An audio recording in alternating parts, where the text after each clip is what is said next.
Hello there, welcome to the Saroy channel and welcome to my Omnibus series. I've got so many of these omnibuses that are going to come out so that you'll be able to listen to an hour's worth of stories, which I know you're going to love. You know, the thing is that telling stories is such a fine art, and it's something that was practiced hundreds of years ago when people didn't have the technology that we have today. And everyone would gather around the fire and listen to a wonderful story. And also, what is so wonderful about a story is that personally, I think it is the best way to go to sleep. Every night when I go to bed, I always listen to stories. And that's something that parents used to do with their children. It's something that they still do with their children. There's nothing better than a good story. And so I hope you're going to enjoy this series. And before we start, I just want to say, do subscribe to my channel because you don't want to miss out on anything. Because I'm in for the long haul and I want to make sure that you get the most stunning stories to go to bed with at night or to listen to when you want to be one of those people sitting beside the fire and listening. Don't forget to subscribe to my channel and let's get started. I hope you're going to enjoy the omnibus. Dear Sarah and all your lovely listeners, I have lived in the Bluegrass State most of my life. In truth, I could never imagine living anywhere else in the entire world. After I got married to my husband Josh, I wanted to buy a farm that wasn't too far away from my parents' farmhouse. As I come from a very close-knit family, it made perfect sense to live a hair's breadth away from each other. Me and my husband Josh struck it gold when a farmhouse I had adored as a girl came onto the market.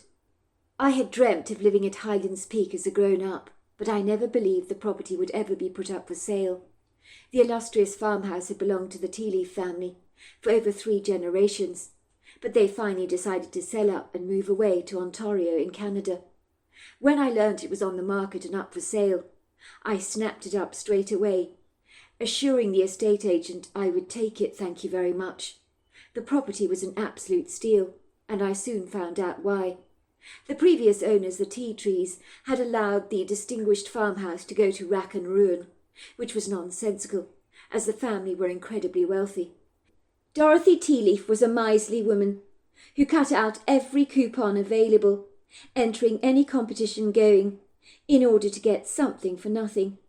She would win loo rolls to last an entire lifetime, and all kinds of useless trivia that took up so much space and really had no earthly use whatsoever.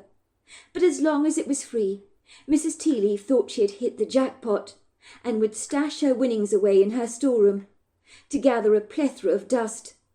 The cheapskate woman who guarded her money like a squirrel its stash of acorns for the winter always bought her daughter second-hand clothes from thrift stores, when in reality she could easily afford to buy Amanda an enviable wardrobe of high-quality clothes. In the end, it would seem the foolish, short-sighted, penny-pinching woman had paid a remarkably high price for refusing to maintain the upkeep of their home. It would seem she couldn't bear to spend a single penny on its general maintenance, regarding such sagacious investment as extravagantly frivolous. I knew that former generations in her family line would naturally be turning in their graves to see what her wilful negligence had done to their superb family home. It was one thing if she couldn't afford the upkeep, but quite another when you arrogantly abandoned your responsibilities so that you could watch the funds in your bank gain more zeros, while everything else in your life fell apart and crumbled into oblivion. Mrs. Tealeaf's family members resented how her tight purse strings had created a huge wedge in their lives, like an island in the Pacific separated from the mainland. Regretfully, Mr. Tealeaf, Amanda's father, couldn't bear his wife's stinginess a moment longer, soon filing for divorce, citing irreconcilable differences as the reason for finally leaving his wife. "I hate my mother," Amanda Tealeaf used to say to me. "She's got lots and lots of money, but she buys me second-hand clothes and used gifts for Christmas that other kids once enjoyed. My mum is really mean. She doesn't like to spend any of her money. She just likes to watch it grow, like a tree that produces way too much fruit that nobody bothers to eat. That's why my dad left. He couldn't stand my mum's stinginess a moment longer. Mum never let him have anything nice. I had felt so sorry for Amanda, having a mother who always brought her groceries with the marked-down prices you get before the item eventually expires, so the once fresh muffins are all dried up and stale, and the old milk you brought is about to turn. Let's just say Mrs. Tealeaf parted with every penny she spent with the same kind of reluctance of Scrooge in the Christmas Carol. The two of them would have made a fine, compatible, joyless pair. Me and Amanda had been best friends since we were about 13, until we changed schools and drifted apart. But even after all those long years, I remember the special times I spent with Amanda Teatree with a great deal of fondness. Now that Amanda Teatree and her mother had moved to Canada, I doubted we'd ever cross paths again. In truth, I found that thought quite sad. I remember that the Teatree farmhouse was such a classical building, the type of house that never ever slips out of vogue, as stylish houses like this are just so traditional. They don't lose their illustrious allure, no matter how many generations have gone steamrolling by. Ostensibly this gorgeous house, with its leaking roof, had allowed all the glorious parquet floors, staircases and ceilings to rot and disintegrate, and the paint on the outside wall was peeling badly, like overburnt skin, that peels away after prolonged sun exposure. Even the outside outbuildings appeared to be crumbling and falling apart. "This is what happens when you don't maintain a property," the estate agent Dennis Harper had told me, looking lugubriously sorrowful. "I'm afraid Mrs. Tealeaf refused to invest any of her money in the property. Now she is having to sell at a monumental loss. She's very affronted by this, of course. Does not seem to appreciate the concept that sometimes you have to spend money in order to make money. This place would be going for a sizable fortune if it had remained in prime condition. But it appears Mrs. Tealeaf was not as savvy as she appears to think she was." I was naturally devastated to see the charming house that I'd held in wondrous awe as a young girl, looking so desolate, so unloved and rejected. It was like an old, much-loved friend that I'd always held in such high regard. Pitiful tears glistened in my eyes as I stared in horror at its decrepit, forlorn state. It was so unfortunate that it had been exposed to so much abysmal neglect. In truth, if it had been in pristine condition, I would never have been able to afford the place. So the grey cloud did indeed have a silver lining after all.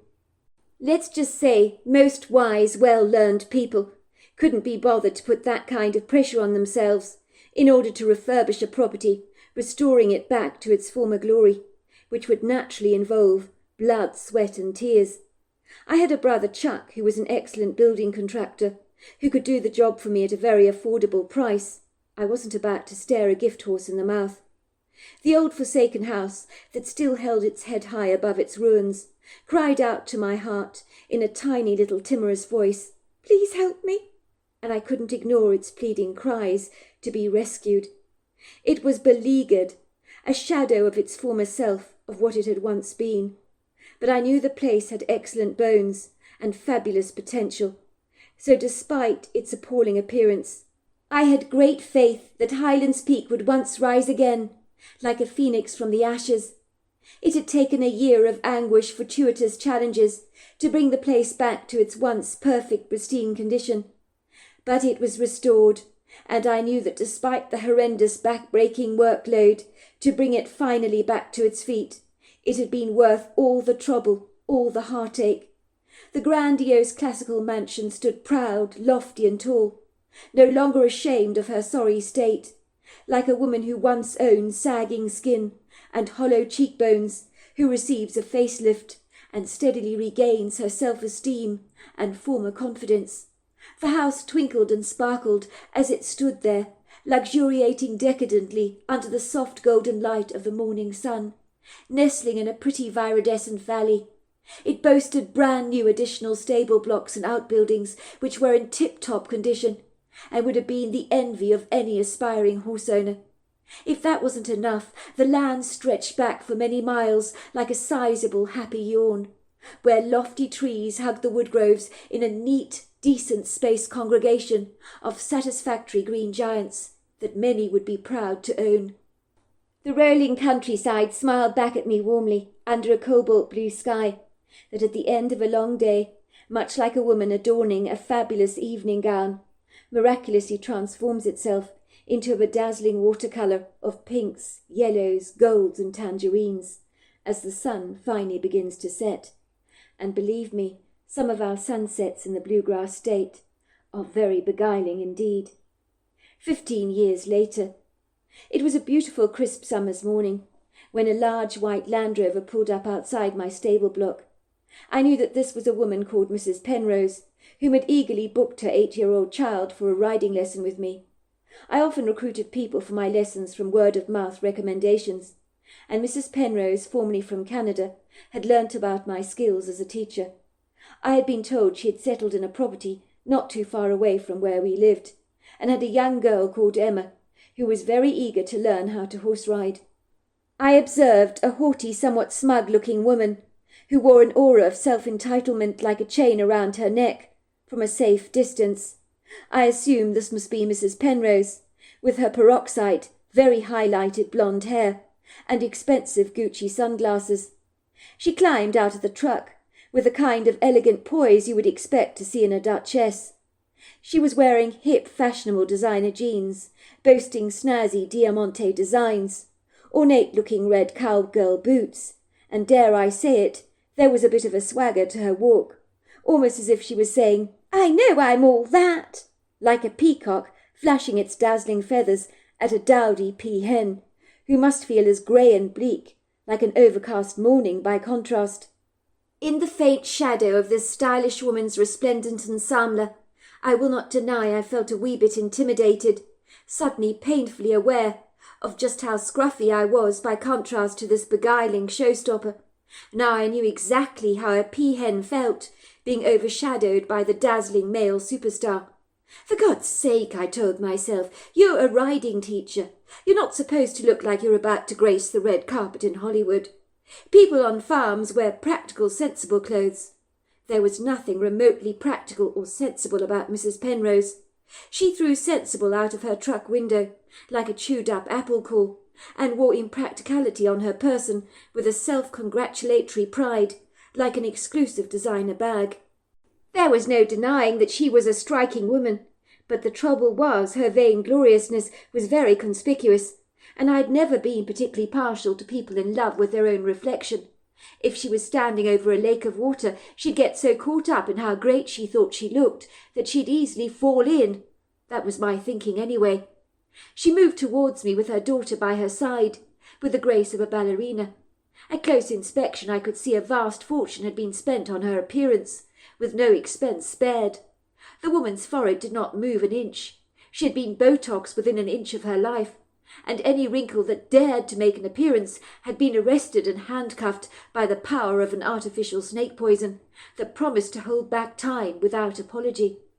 The 8-year-old girl was kitted out like a professional rider, wearing brand-new jodhpurs and a riding hat, and they moved towards me with wide-open grins on their faces. For a brief moment I was struck by what I can only describe as a fleeting sense of déjà vu. Something about this glamorous woman looked strangely familiar, but I just could not place her, and in that moment it really niggled me. Where did I know her from, I wondered. I've seen her round before. Try as I might to put the incongruous pieces together in my head, like the odd angles of a peculiar jigsaw puzzle. No answers were forthcoming, and I was at a blank as to who she was. Maybe I'd seen her doppelganger around, I thought. That must be it. The mysterious woman was from Canada. I was not personally acquainted with anyone that lived in that part of the world. "You must be Mrs. Penrose," I said, stretching out my hand to shake hers in mine. She took my hand in her perfectly manicured one, giving it a tight, friendly squeeze. "This must be your daughter Emma. Nice to meet you, Emma," I said. "Welcome to Highlands Peak, and of course to your first riding lesson. You and me, we're going to have lots of fun today, learning to ride horses. It's a blast, I promise you. You're going to thoroughly enjoy yourself."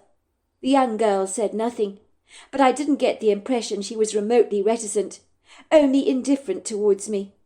Mrs. Penrose, sensing her daughter's lack of decorum and poor manners, answered on her behalf, trying to iron away her daughter's insolence. "That's right. This is my daughter Emma. She's your pupil today. She's very excited about learning to ride horses, aren't you, darling?"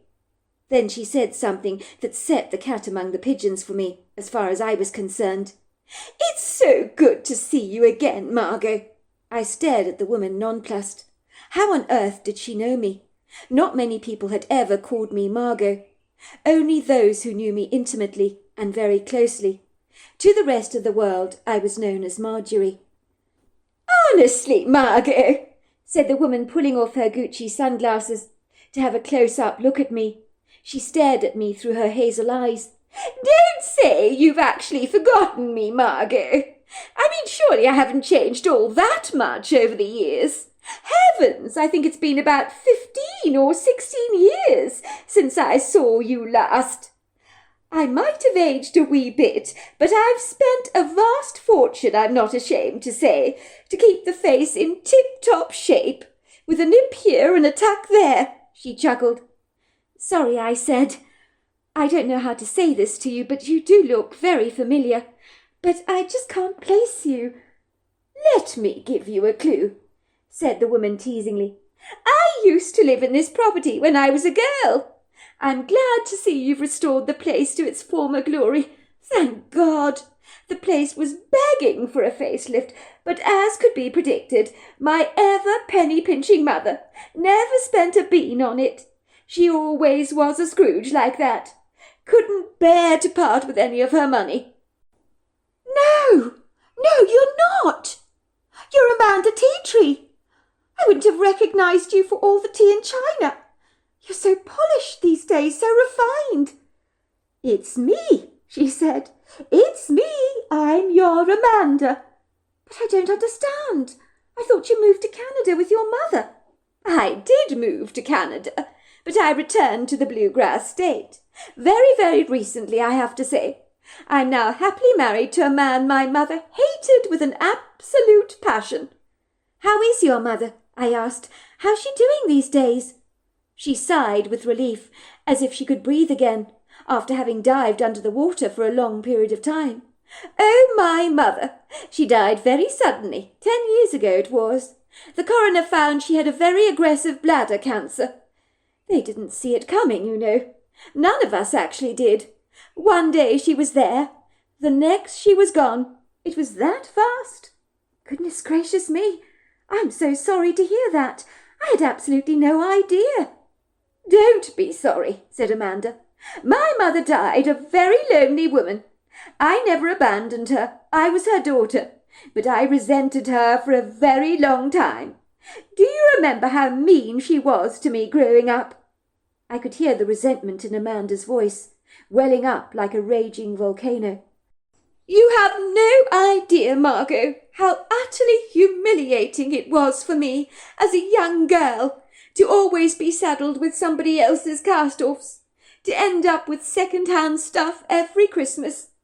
I would have understood if we were poor, of course, but my mother was rolling in money. She had no excuse to make us live as though we were paupers. It was nonsensical." "I do remember. It was unfortunate," I agreed. "And I mean, what did she do all that saving for? To add a few more zeros to her bank balance? Or for a rainy day?" said Amanda, rolling her eyes in exasperation. "She's only gone and left her vast fortune to me. And since her death, I've been making up for lost time. Spend, spend, spend, spend is my new motto.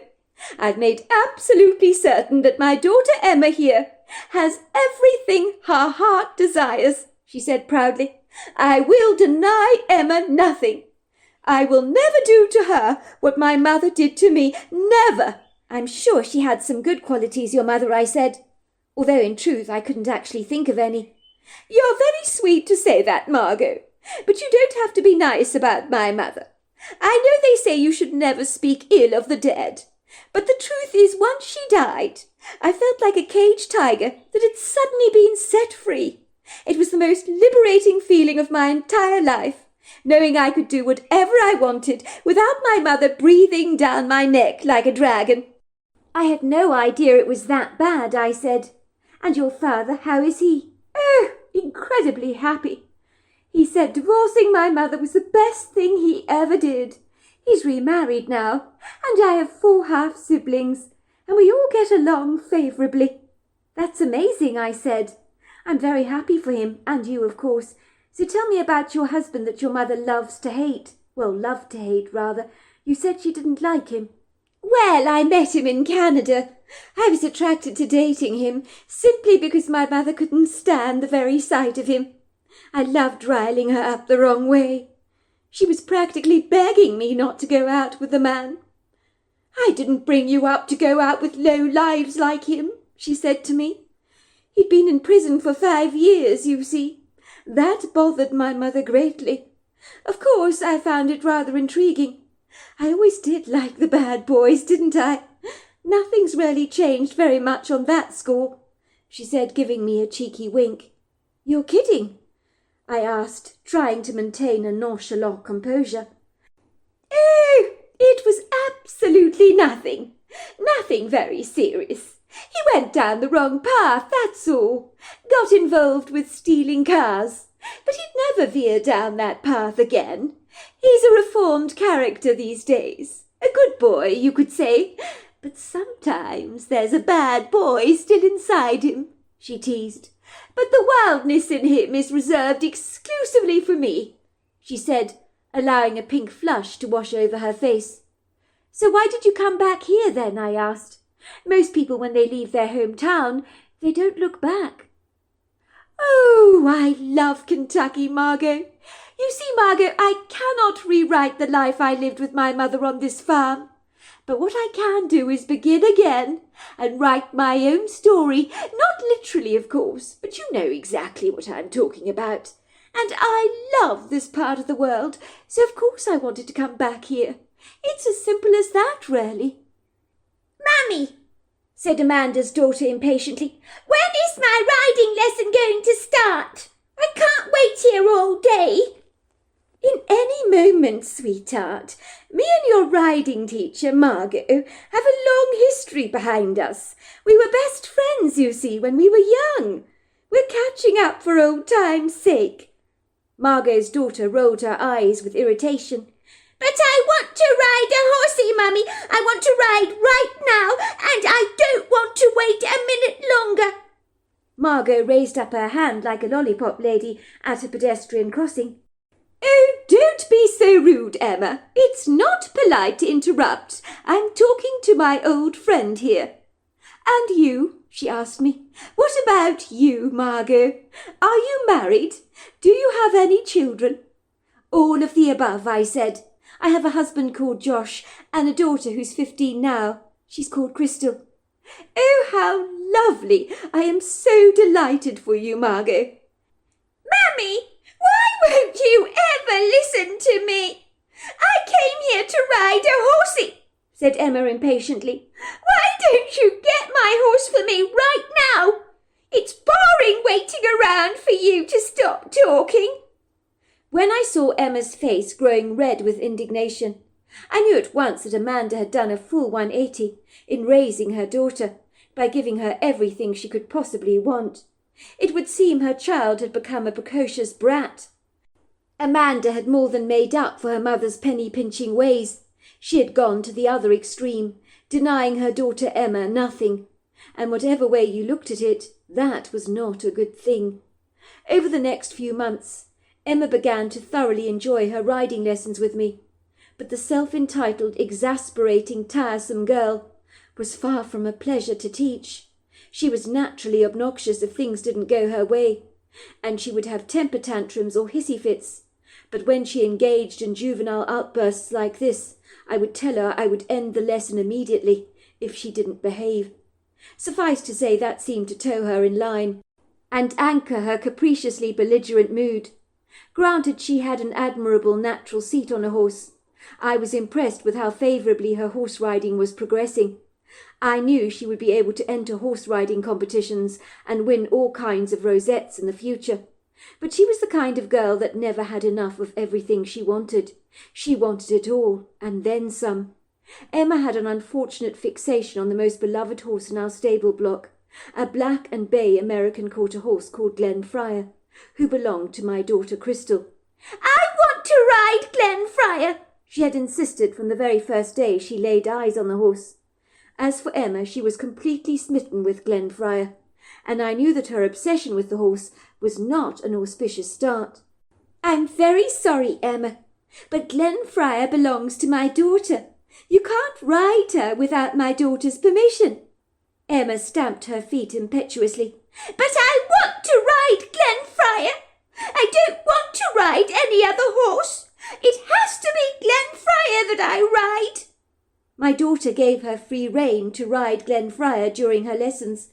Crystal was very unselfish in that regard, and was happy to appease the wilful, insubordinate child. Me and my daughter Crystal encountered Glenfriar quite by chance when we were riding our bicycles past a meadow one day, on a country road not far from home. The young horse in the pasture trotted over to us, and for my 10-year-old daughter Crystal, it had been love at first sight. She threw her bicycle onto the side of the embankment and rushed over to the fence and stroked the horse lovingly, and I saw at once there was a connection with my daughter and the horse, like two magnets that are drawn together. The horse was incredibly affectionate towards us, nuzzling my daughter. Crystal's face lit up like a Christmas tree. "Oh, I love her! She's the most beautiful horse I've ever seen in my entire life. Oh, Mum, please can I have her?" I looked at my daughter incredulously. "Crystal, the horse is not for sale. It belongs to someone else. Surely you can understand that? You can't possibly want something that does not belong to you. That's not the way it works. We have lovely horses back at home you can ride." My daughter's face dropped. "But I don't want any other horse. I really want her. Can't you see, Mum? There's something special between the two of us." I could not deny that there was a remarkable, unfathomable connection between my daughter and this majestic-looking horse, a chemistry that was confounding, as if my daughter and this horse had known each other in another lifetime, as if there was a deep, stirring, soul-like engagement between the two of them. You would have to have seen it to understand what I'm talking about. I would have loved nothing better than to have purchased it for her, as Crystal was a very undemanding, unspoilt child that had never ever asked me for anything until now. By all accounts, I knew such a purchase was unlikely to ever happen. If I'd owned the stunning horse myself, I would never have chosen to sell it. It was a fine specimen, and although the other horses were healthy and in remarkably good condition, with glossy coats that gleamed like polished mahogany, and bright eyes, there was something spectacularly unique and individualistic about Glenfriar that made her stand out like a diamond in the rough above all the other horses in the field, a rare treasure that comes along once in a lifetime if you're very lucky. I have never seen such an easy-going, carefree nature in a horse before. She was the kind of horse that if human would have been described as going with the harmonious natural flow and rhythm of life, never allowing anything to get her down, or to deplete her inbuilt joyful ebullience, always perceiving that the cup was full to overflowing, the sort of horse that breezed into your life with the effervescent optimism of a rainbow after the rain on a sunny day. Little did I know that my daughter clandestinely rode her bicycle every morning when she got the chance to visit the horse in the meadow, bringing with her a plethora of apples for her favourite friend, and the two of them had become very attached to each other, with an unbreakable bond. "We will be together soon, I promise you," my daughter would tell the horse, who seemed to be remarkably reassured by her confident conviction, as if the horse comprehended every word that Crystal was saying. My daughter was a resolutely determined young girl. I had no idea the lengths she would go to get a horse that had stolen her heart. One day a mysterious woman rolled up our drive in her British racing green Land Rover Discovery. I was at home in the kitchen at the time, preparing my much-needed cup of morning coffee, when I watched a lady with a very straight deportment climb out of her truck very elegantly, with the grace of a Lipizzaner pony. She was a woman in her late 50s, early 60s, who looked as if horses dominated her entire life. I could recognize the familiar look, even though there was nothing she was wearing to suggest she was a rider.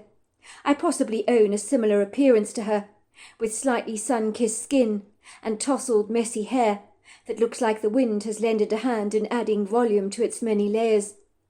I opened the door to the lady, who was wearing a white cotton pair of slacks that flared widely at the bottom, and a matching white flowing top. There was nothing tight or constricted about this woman. I imagine she liked to stretch her legs as much as her horses did. Women like her were as free-spirited as the wind, and as the horses they actually rode.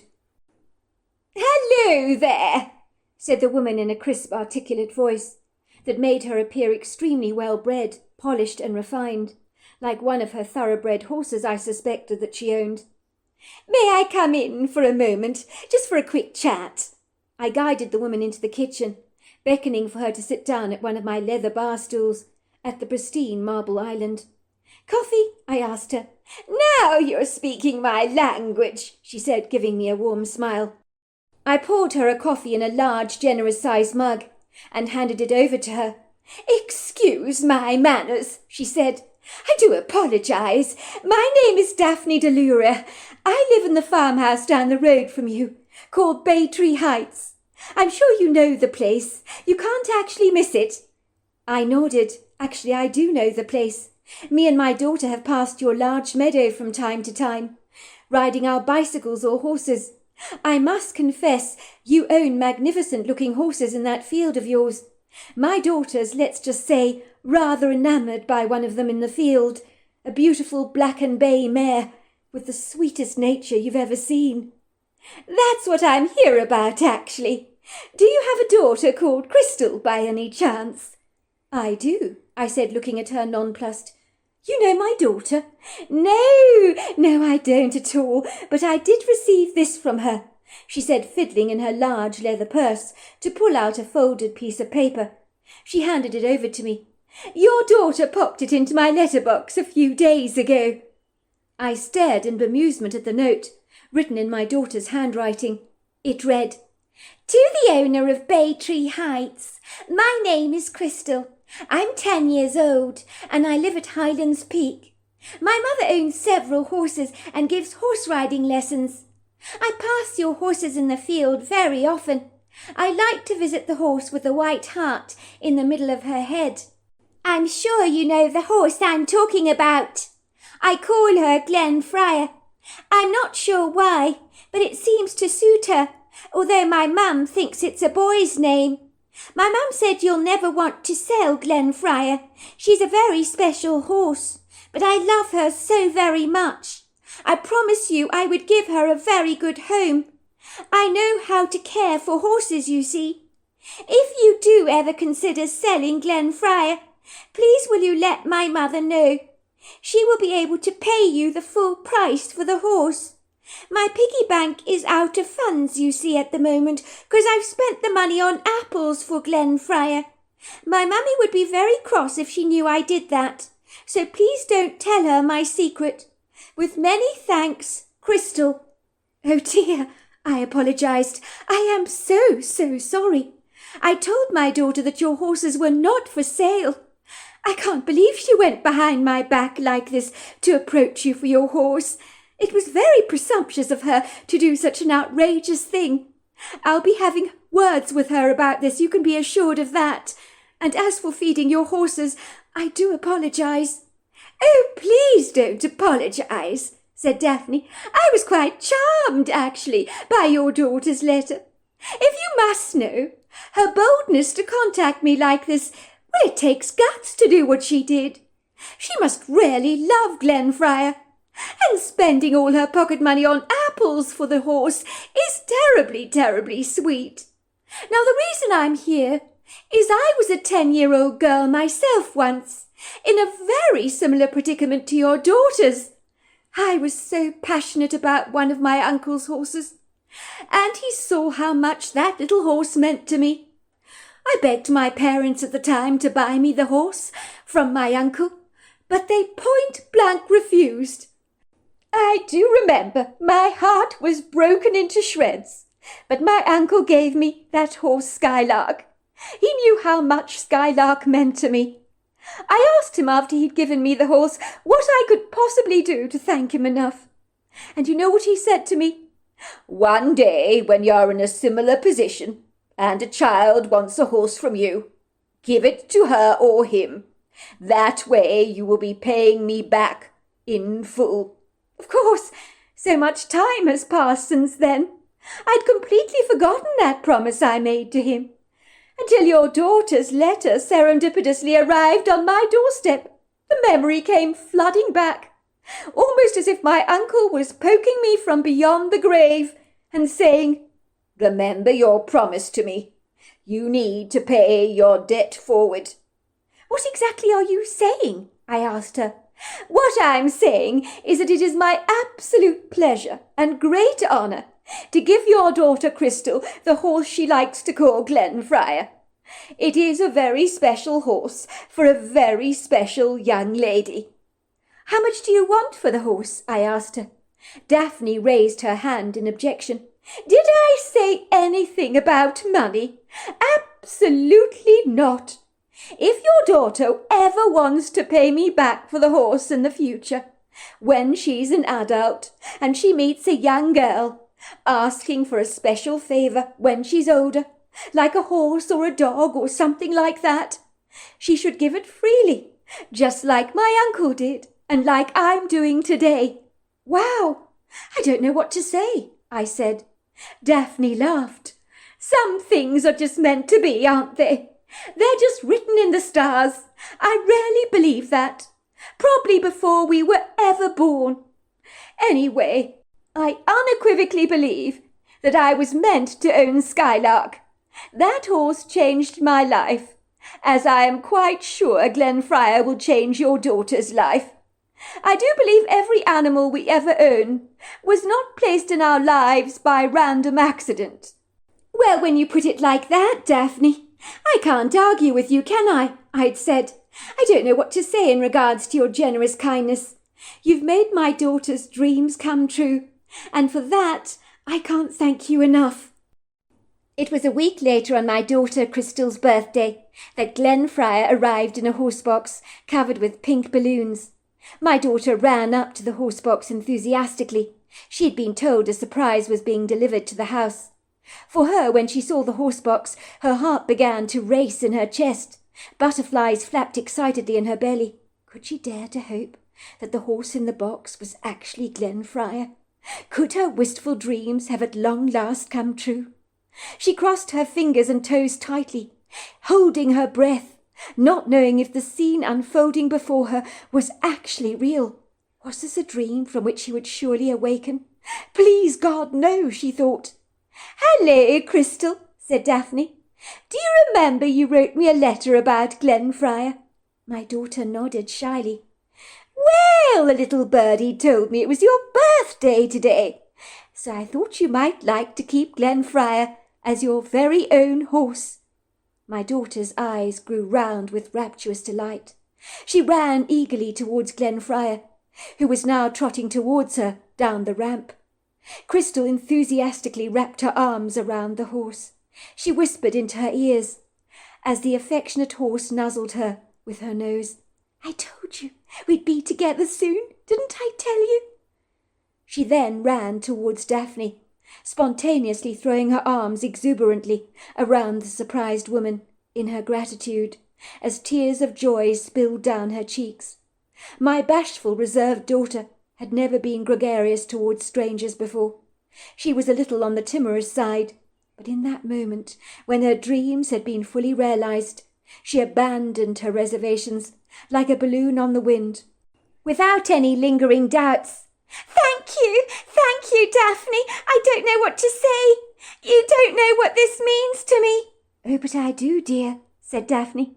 "When I was your young age, my uncle gave me a horse I wanted very badly. He told me to do the same for someone else when I got older. So when I got your letter, I was able to honour that promise at long last. But there is only one thing I want in return." My daughter looked at Daphne quizzically. "I'll do anything you want me to," she said. "I want you to promise me that one day when you're older, you will do this nice thing that I've done for you, for some other girl or boy. Maybe a young child who asks you for one of your horses, as you have asked me for Glenfriar. Do you understand what I'm saying? It's called paying a good deed forward." "You mean like the Good Samaritan in the Bible?" my daughter asked Daphne. "He helped a perfect stranger on the side of the road and paid the innkeeper to take care of him." Daphne looked very pleased. "That's exactly what I'm talking about." I could see that Daphne was right. Some things are rarely meant to be, as from that moment on, Crystal and Glenfriar became the very best of friends.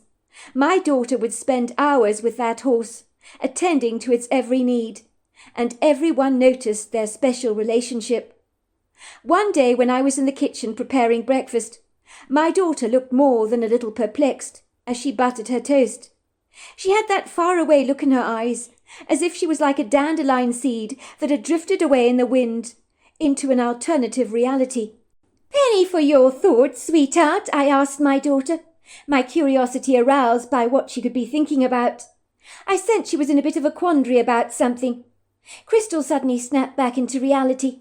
"Sorry, ma'am," she said, flushing as red as a field of poppies rather self-consciously. "I was miles away." "I can see that," said my husband Douglas, who was sitting at the breakfast table with a copy of the newspaper spread wide open. Dougie would read that newspaper, exploring every article and then folding the paper up so neatly that you would never have believed it had ever been read. "But why does that not surprise me at all?" he laughed. "Crystal, you've always been a dreamer," he said, giving our daughter a mischievous wink. Crystal seemed to take offence to such insinuations. "But I'm not a dreamer," she protested. "Oh, but you are, sweetheart," my husband sprouted proudly. "There is nothing wrong with being a dreamer. Remember how you dreamed of owning Glenfriar. And look at that horse. She came bounding into your life when your dream suddenly grew wings and became a reality. Some of the best authors in the world dreamed big. We have many writers down my family line, you know, all with creative imagination like you have. I hasten to say even your teacher, Miss Fleming, was telling me your essays are outstanding. She describes them as vibrantly original." "Really?" said Crystal, her eyes growing round with pleasure. "Miss Fleming told you that about my essays?" "She did indeed. I'm very proud of you, Crystal." "I'm pleased she said that, because second to writing Glenfriar, I do love writing stories." She paused for a moment, as if organising her thoughts. "I wasn't dreaming, Daddy, as you thought I was a moment ago. Something strange has been happening all week. It's got nothing to do with my imagination," said my daughter, energetically spreading the jam over her toast and taking a large bite. My daughter's words held my attention. My husband took off his glasses to study her closely. "Something strange? Like what?" he asked her. "Well, every morning when I go into the stables before school to check on Glenfriar, I notice someone's been braiding my horse's mane. They do a fantastic job, don't get me wrong. It's incredibly neat. It's not the traditional style of braiding that I'm used to, though. Something rather different. It's still beautiful, though. It's actually much more beautiful than regular braiding." "Someone has been plaiting your horse's mane?" I asked my daughter, looking bewildered. "That's right.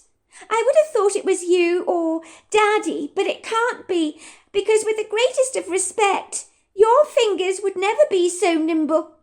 "Thanks a lot, sweetheart, for that," I said, feeling ever so slightly offended. I had braided my horse's manes on numerous occasions, and I didn't think I did a bad job at all. "Mum, don't look so piqued," my daughter chuckled. "I'm not bothered that someone's braiding my horse's mane. I just wish I could speak to Glenfriar in words so she could enlighten me as to who is doing this." "It is decidedly odd," agreed my husband. What a strange thing to do. Should I be worried about this or not? I mean, someone is accessing our property, braiding Glenfriars Lane. Well, they aren't taking anything, to be fair, I pointed out to my husband. Yes, sweetheart, I know that. But it does mean someone is trespassing on our premises at will. And that's what I don't want to hear, if you can understand where I'm going with this. 6 months later, Marjorie's account. It was a beautiful, beguiling morning in early spring, when I was to discover my old friend Amanda had come to visit me for a little chat concerning her daughter Emma. She stressed it was of the utmost importance.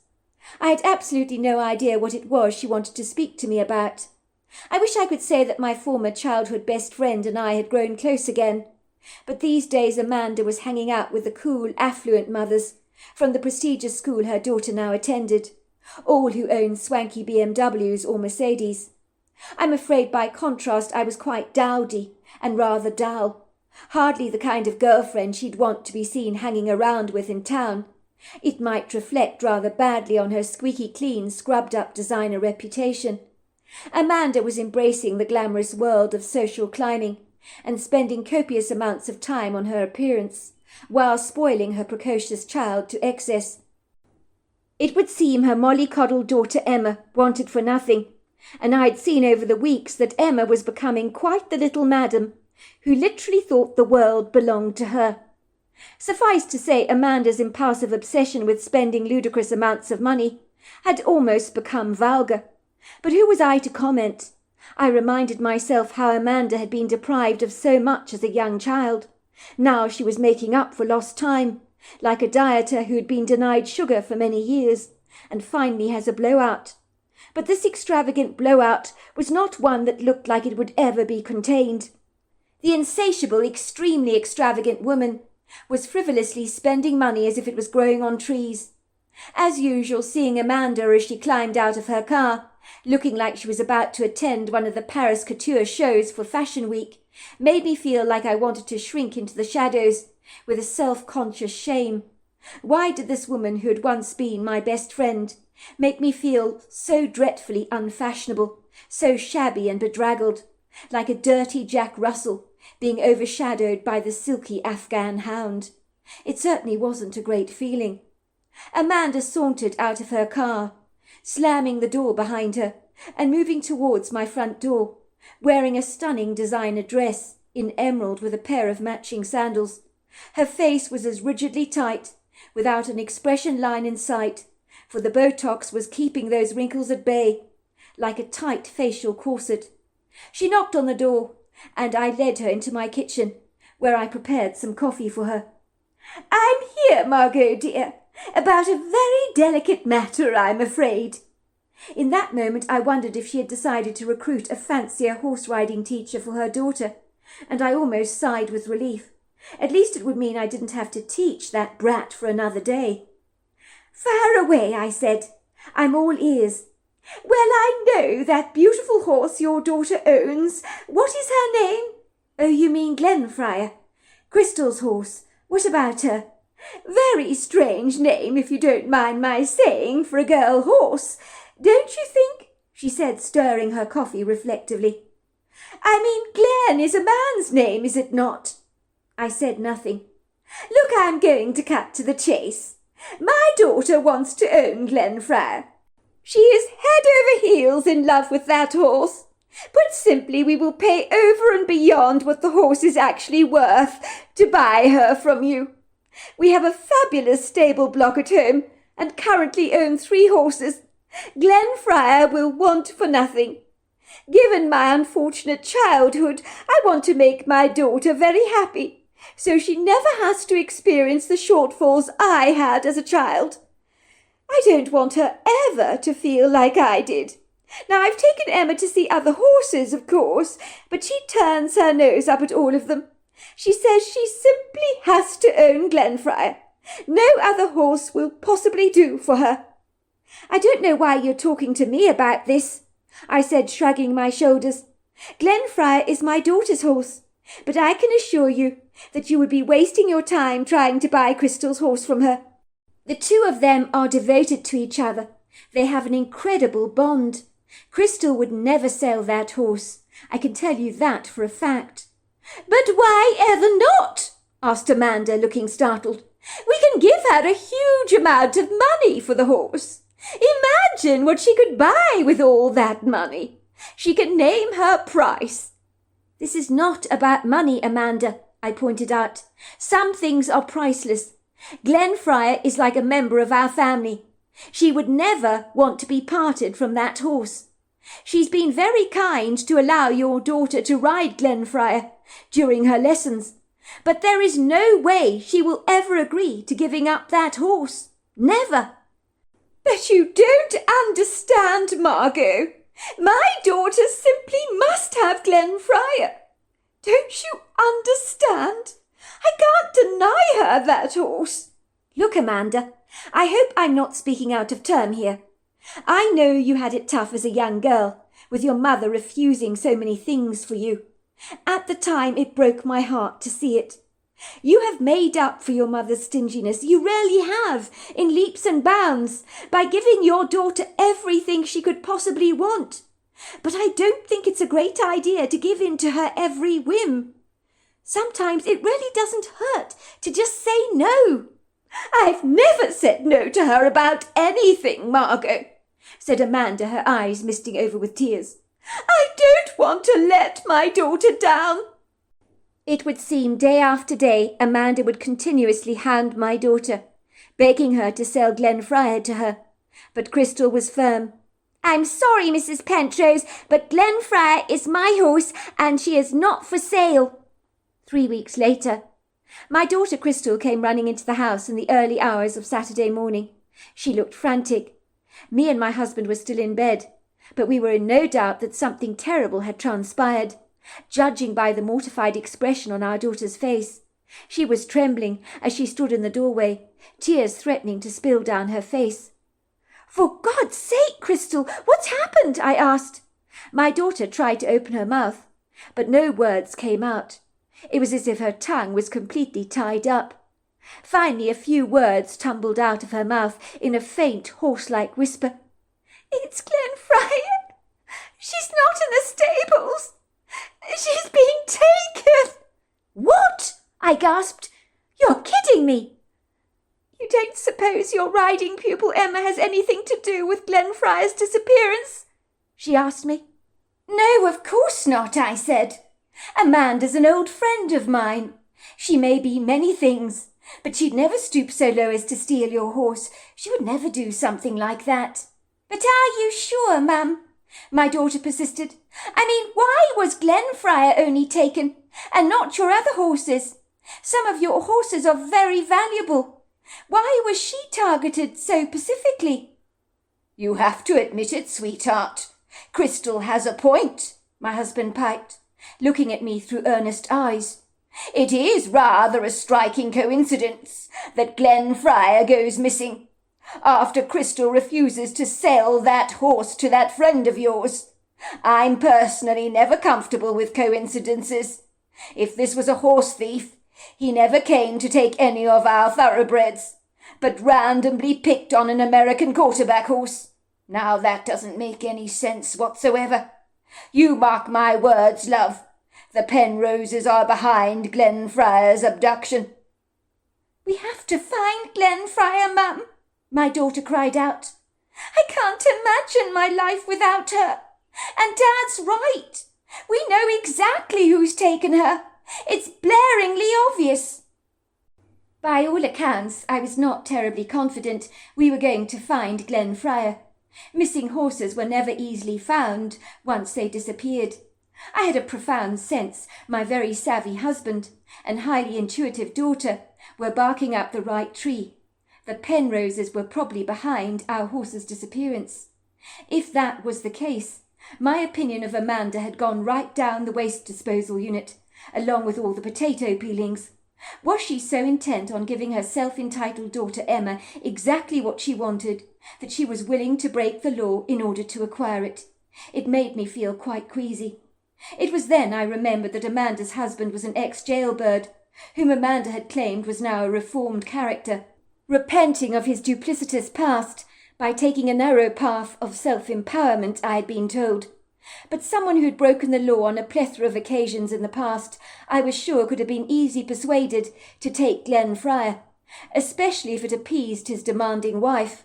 And Amanda could be incredibly demanding. I thought about contacting the police in regards to the matter, but I changed my mind.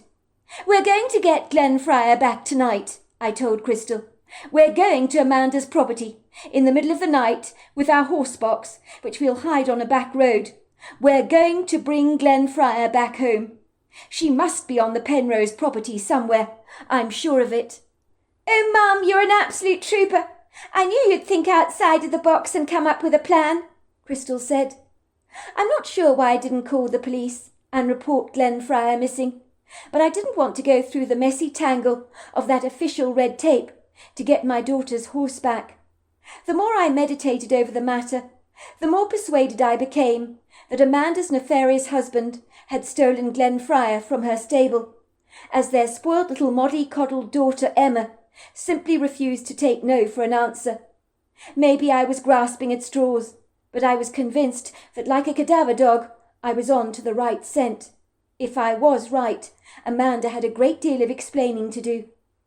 My prudent, very principled husband, who strictly adhered to the law at all times, simply presumed I had reported the matter to the police, and strongly advised me to have absolutely no contact with the Penroses.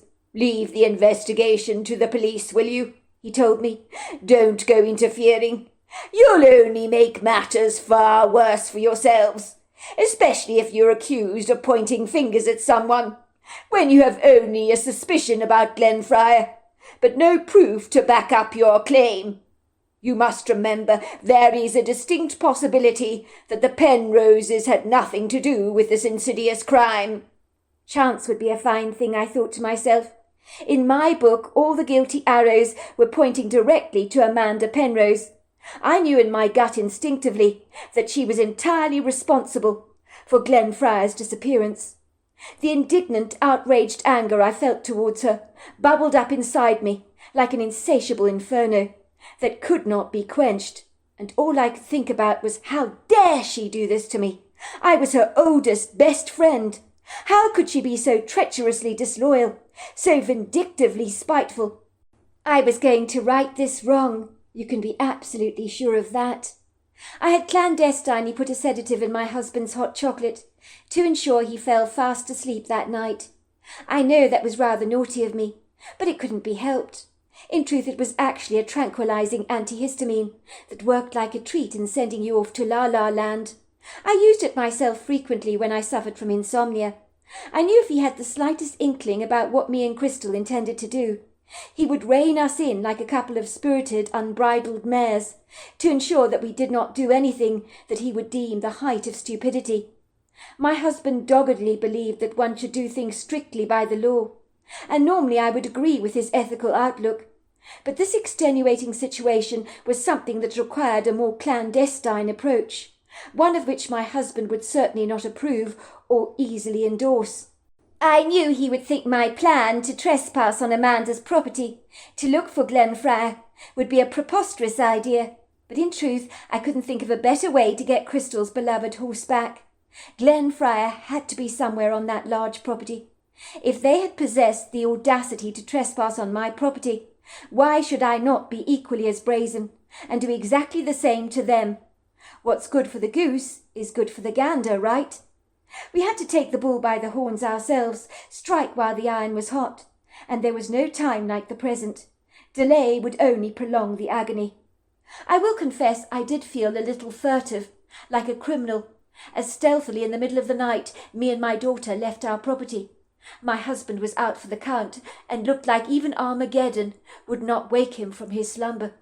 My horse-trailer dragged awkwardly behind my truck, which juddered and jolted, staggering rather precariously down the tenebrific country roads, where pebbles continuously pinged annoyingly against my undercarriage. I'd never been to Amanda's property before, but she lived only a mere 10 minutes away from us. I knew it wouldn't be terribly difficult to find the property. It was a dark, gloomy, oppressive night, with a silvery moon hanging low in the sky, rather like an insubstantial lantern.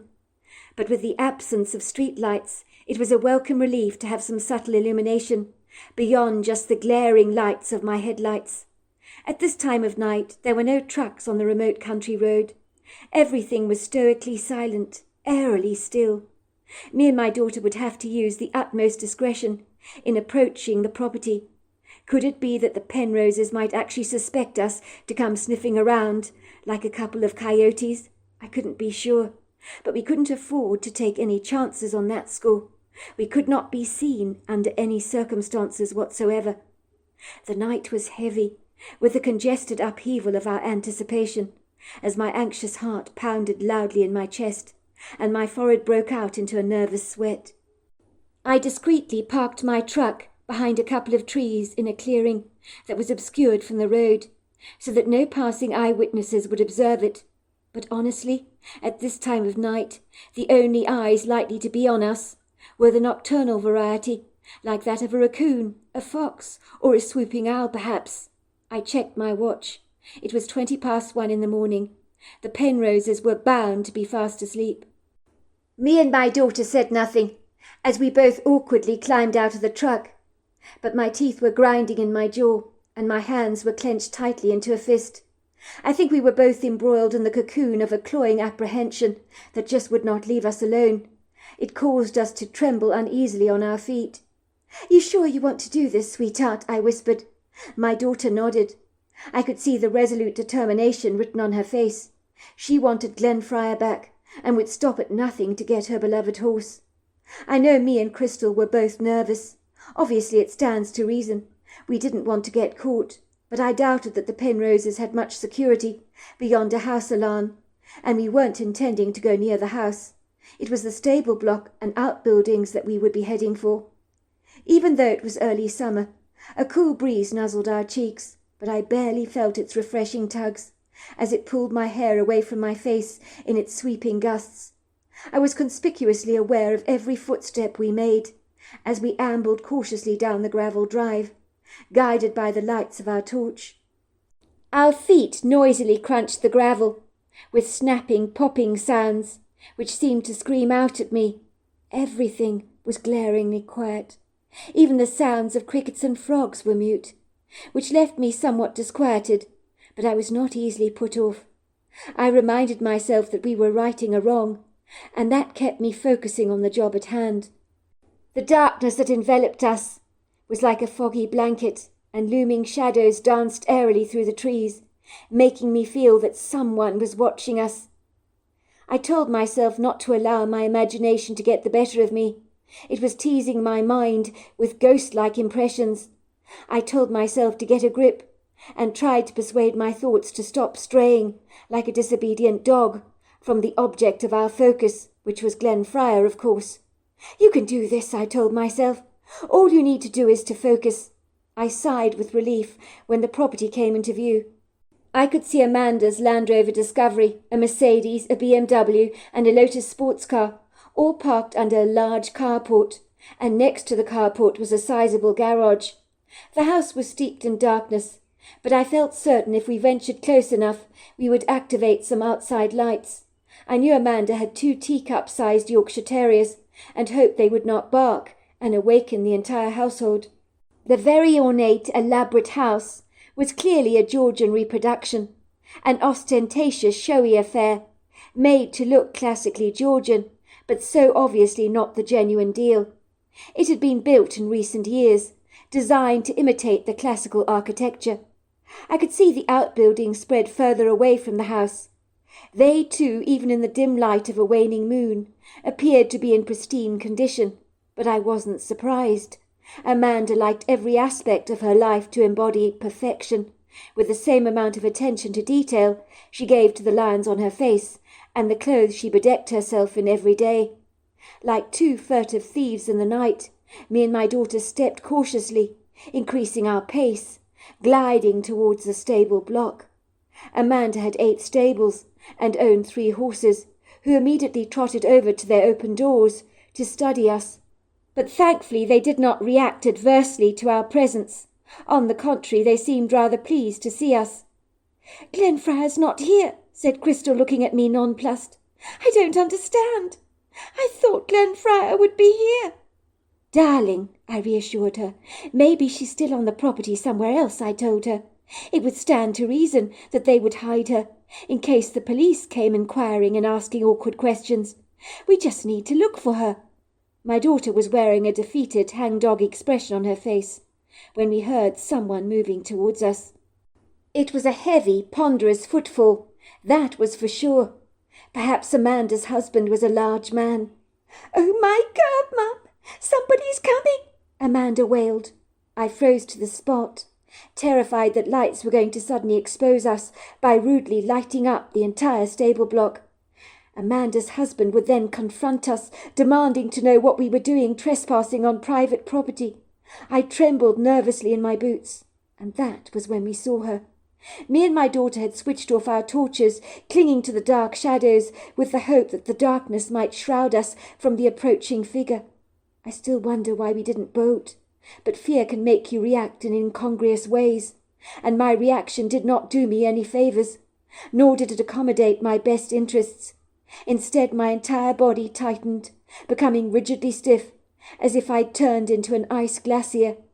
The figure standing there, under the less than auspicious light of the full moon, appeared dark and menacing at first. My body almost crumbled in terror, but I still did not flinch, nor did my daughter. What the hell was wrong with us? The silhouette was like a cardboard cutout of your darkest, most terrifying nightmares. The first thing I saw was this great big bulking mass of black, with a pyramid-shaped head, and ponderous shoulders so large they would make the Incredible Hulk look small.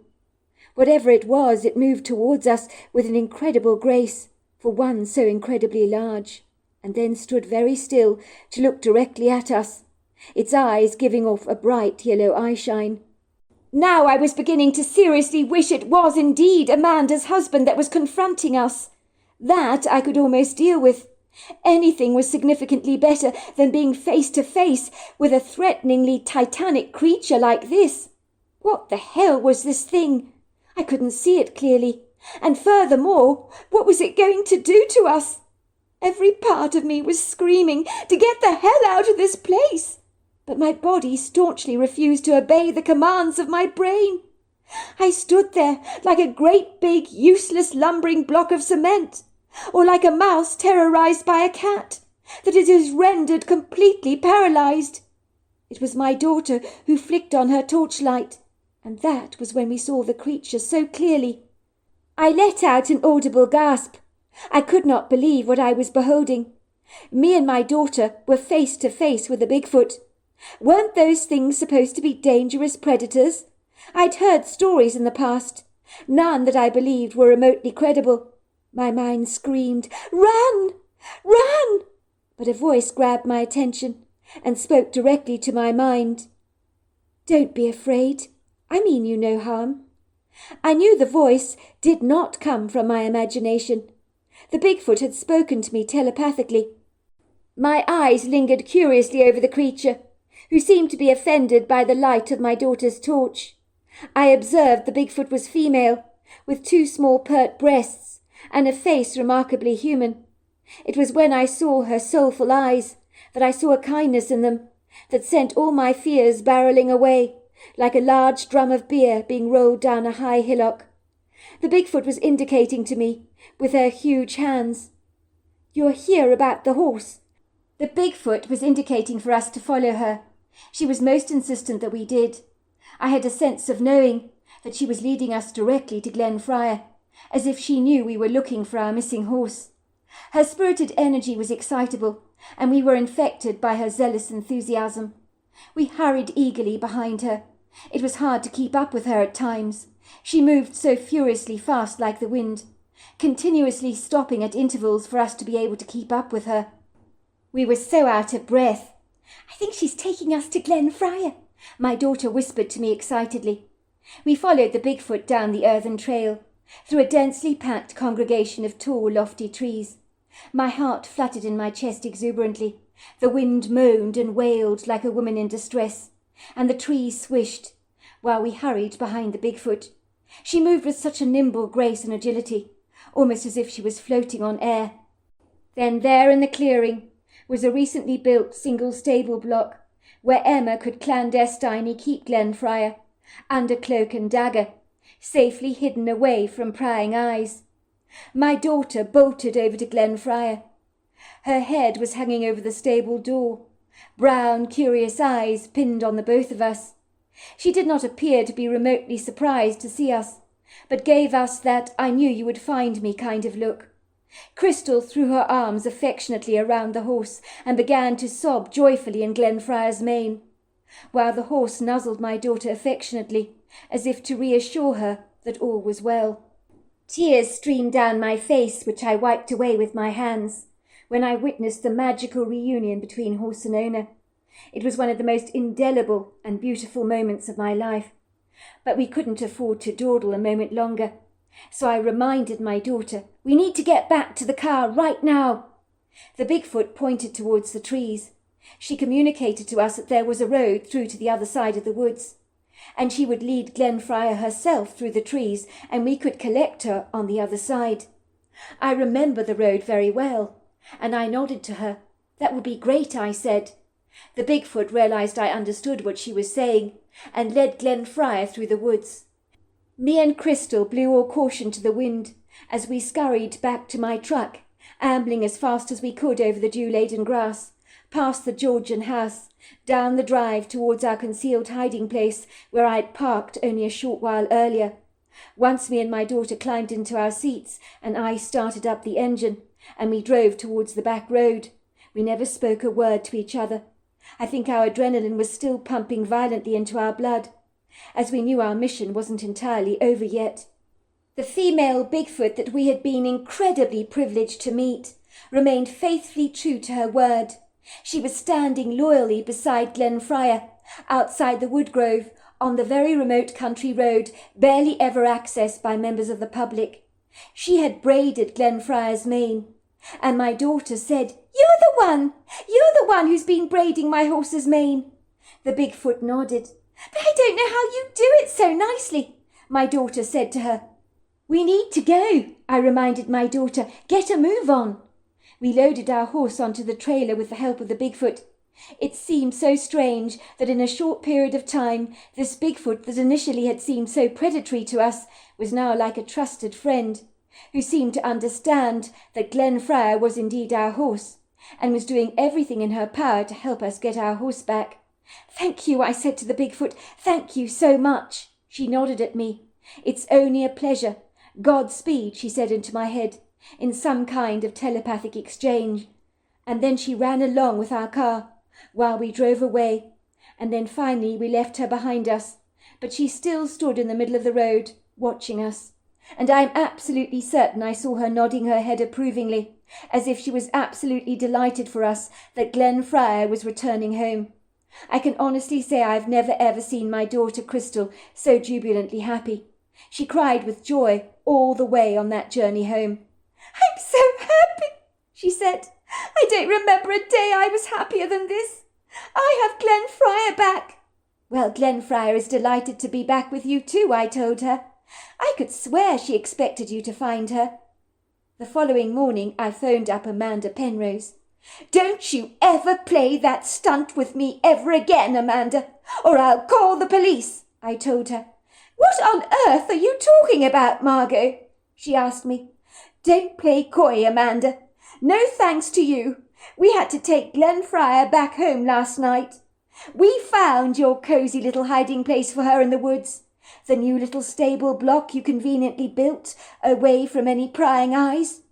"Give me a minute, Margot," said Amanda. "I'll be over at your place in a second."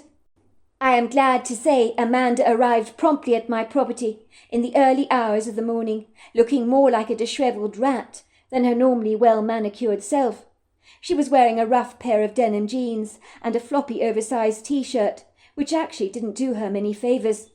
I think my phone call had panicked her so much that her long hours she'd spent preening herself had been flung to the wayside. Her face was as pale as a white cloud, and her eyes looked almost frightened, as if she was absolutely terrified of what I could potentially do to expose her treachery. It wouldn't be a good look among her well-to-do friends to admit that she had been involved in stealing someone's beloved horse. I ushered Amanda into my kitchen and did not bother to offer her any coffee. I was against extending such common courtesies towards the very woman who had once been my best friend. I could feel the anger welling up inside me at the sheer audacity of my friend putting her husband up to such a guileful stunt like this and getting him to steal Glenfriar from our stable block. "I'm so sorry, Margot. I never meant for this to happen. It's just that my daughter Emma wanted that horse so desperately much, and you refused to sell her to us. I mean, what was I supposed to do?" I looked at my friend incredulously. "What were you supposed to do? Are you joking? Sometimes, Amanda, you need to learn to say no to that daughter of yours. I understand that your mother gave you a hard time when you were growing up, but don't you see, you've gone to the other extreme, giving Emma everything she could possibly want. You will turn your daughter into a little brat." "You're probably right, Margot," said Amanda, hanging her head sorrowfully. "It was my husband's idea to do this, and I went along with his suggestion. I guess I wasn't thinking properly." "Too right you weren't thinking, Amanda. I mean, surely you knew by stealing Glenfriar that I would actually smell a rat. I mean, how many times have you phoned up Crystal begging her to sell the horse to you? It didn't take a rocket scientist to figure out that you were behind Glenfriar's abduction." "But Margot, how did you find the stable block in the wood grove? I thought it was a fabulous hiding place. My husband was sure you'd never find Glenfriar there." "Look, Amanda, I don't know how you think you could get away with this, but it absolutely stinks that you would do this to me. I thought we were best friends once. But silly me, you only care about hanging around with those hoity-toity housewives at that fancy school that you send Emma to. What's happened to that rarely sweet girl I once knew?" Amanda's eyes began to fill with tears. "You're right. I don't like who I'm becoming. But ever since my mother died, I've been so determined to make up for her stinginess, and I guess I've gone too far. Please, please don't tell anyone about this, Margot. I'll never live this down. You won't tell the police, will you? My husband has already been to prison before. He can't possibly afford to get into any more trouble with the law. And if any mothers at the school find out what I've done, they'll shun me. I know they will." "Look, Amanda, I'm not going to tell anyone what happened. But if Glenfriar ever goes missing again, I will personally hold you accountable. From this moment on, I refuse to give your daughter Emma horse-riding lessons, and she can never ride Glenfriar again. You are going to have to go home and say the no word to her. And if she stamps her foot in indignation and has a hissy fit, all well and good." "Oh, Margot, please won't you reconsider? At least the riding lessons. My daughter loves coming here, and you're one of the finest horse-riding teachers I know." "I am sorry, Margot, but I refuse to budge on this one. You've crossed the line." Margot returned to her truck with her tail between her legs, looking very sorry for herself. But I had no regrets with being tough on her. That was the last time I ever saw her. Within the month, she and her husband sold their property in the Bluegrass State and moved to Atlanta. I never heard from her since.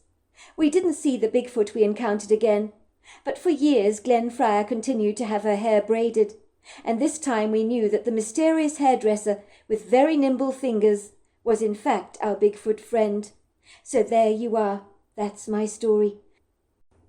Dear Sarah, and all your lovely listeners, it was rather ironic that on the inauspicious night that Ken Christie had experienced a fortuitous accident, he'd been watching a racing rally at the bar in town, on the television set there, where many of the townsfolk congregated together, like a flock of congenial geese, to watch the race.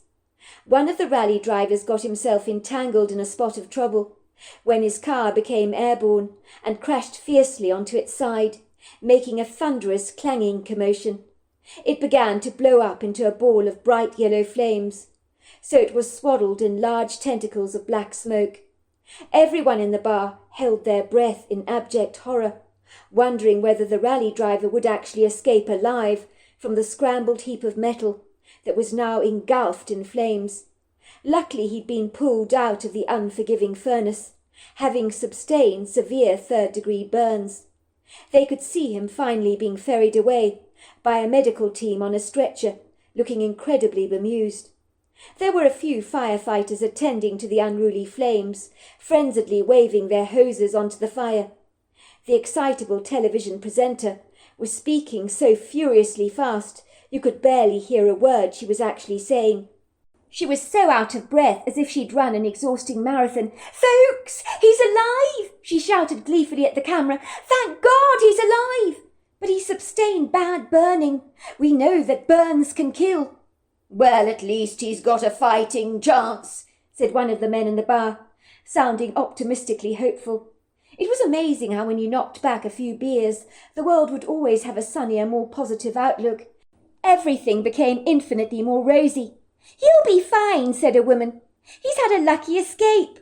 "Not so fast," said a man who sounded quite authoritative. "I work in the burns unit at the local hospital, and if the body is badly burnt, sometimes the patient does not recover, and many of those burns, I'm afraid, can bring on sepsis, which is very dangerous. I'm afraid the prognosis isn't necessarily good," he admitted. "The man could so easily die. He's not out of the woods yet." Ken lifted up his beer in a self-congratulatory gesture as he thought to himself smugly that he'd never ever had a car accident in his entire life. He had no understanding that such thoughts might actually be tempting fate, and even teasing it a little perhaps, like taunting a dog with a piece of jerky. Let's just say that Ken's unblemished record on the road did not mean he was an outstanding driver by any manner of means, although he misguidedly believed he actually was. Ostensibly it might mean he had been lucky, but as anyone can tell you, the wheel of fortune can so often change, and this night would not pan out to be Ken Christie's lucky night at all, although at this stage of the game he had no way of knowing this. For if he had any sense of prognostication of what was about to happen, he would never have got into the driving seat of his car. But ignorance can lead a lamb to the slaughter. For so long the naive man had believed himself invincible, but then again he was in his early 20s and believed he would live forever. And let's just say Mrs. Christie was tirelessly telling him that he was as callow and green as a young juvenile sapling. "I don't know what it is about young men at your age," she was always telling him. "You are in complete denial, Ken dear, as if you falsely assume you're going to live forever, and accidents only happen to those who join an exclusive club, which is why you drive so irresponsibly at times." Later, Ken would be forced to wonder if his mother's ominous words had come back to haunt him. Indeed, after the accident occurred, he had no comprehension that his cocky, self-indulgent sniggering and self-congratulatory hysterical laughter would eventually turn into dreadful sobs when the dawning of a revelation hit him as hard as a bucket of ice-cold water being flung over his head, when he realized that he'd actually killed a man. It must have occurred about 30 minutes away from the town of Wheeling, situated in the foothills of the Appalachian Mountains. A more apt description would be to say he was in the middle of nowhere, driving towards the cottage his friend Hugh Warrington had hired for his 25th birthday celebration. He was looking forward to seeing his closest friends again, and was sure this weekend would be an absolute blast. Ken could appreciate the glorious woodland setting and the prepossessing views of the mountains.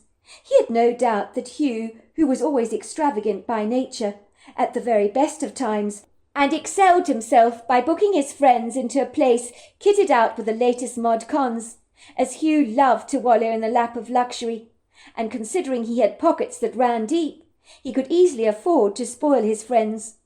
All the cottage needed was a refrigerator overflowing with beers, and Ken would be as happy as a pig in muck. Ken had received several frustrated calls from a very indignant host, wondering where the hell he'd got to, as Hugh's guests were eager to start eating. "If you're not here in 20 minutes, Kenny," Hugh had complained. "We're starting without you. I told you to be here by 5:30. It's 8:30, for God's sake. What's keeping you for so long?" Ken mumbled some excuse under his breath. He was hardly going to admit to Hugh that he'd been drinking in a bar. Even when Ken had staggered out of the bar, looking ever so slightly sozzled, the kindly manager had asked him, "Sir, are you sure you're all right to drive? You have had rather a lot to drink. You're way over the legal limit. Would you like me to call you a taxi?" "Don't you worry about me," he had assured the concerned man. "I'm being picked up by a good friend of mine." He lied. Thank God he had had the foresight to clandestinely park his car away from the bar and the prying eyes of the townsfolk. By the looks of things, the very diligent bar manager had eyes in the back of his head that were as sharp as a hawk. Ken rarely believed he could manage his drink better than most, and was quite capable of driving after a couple of beers. But Ken's idea of a couple of beers was possibly substantially more. The inky black night that stretched out before him had turned a pitch-black colour when he left the twinkling lights of the town. Suffice to say, his car headlights offered the only visibility to see the road ahead, but nothing intimidated Ken. For most savvy drivers, the ambiguously dark shadows of a night devoid of any illumination would alert them to pay close attention to the road. But Ken was as relaxed and apathetic as an upside-down sloth swinging from the branches lackadaisically. He began swerving a little down the winding woodland road in his red SUV. There had not been a solitary soul around for many miles, and his only witnesses to his less than agreeable driving were the congregations of tall, lofty trees fringing either side of the road. But these remarkable verdant giants were silent witnesses who were not going to blab on him to the authorities, and in this part of the world, being pulled over by a cop who wished to take a breathalyzer was like looking for a needle in a haystack. It just was not going to happen. Suffice to say, Ken presumptuously believed he had the road to himself, having not encountered a car for many miles. His GPS was telling him where to go, so things were looking remarkably good for him at this point of the journey.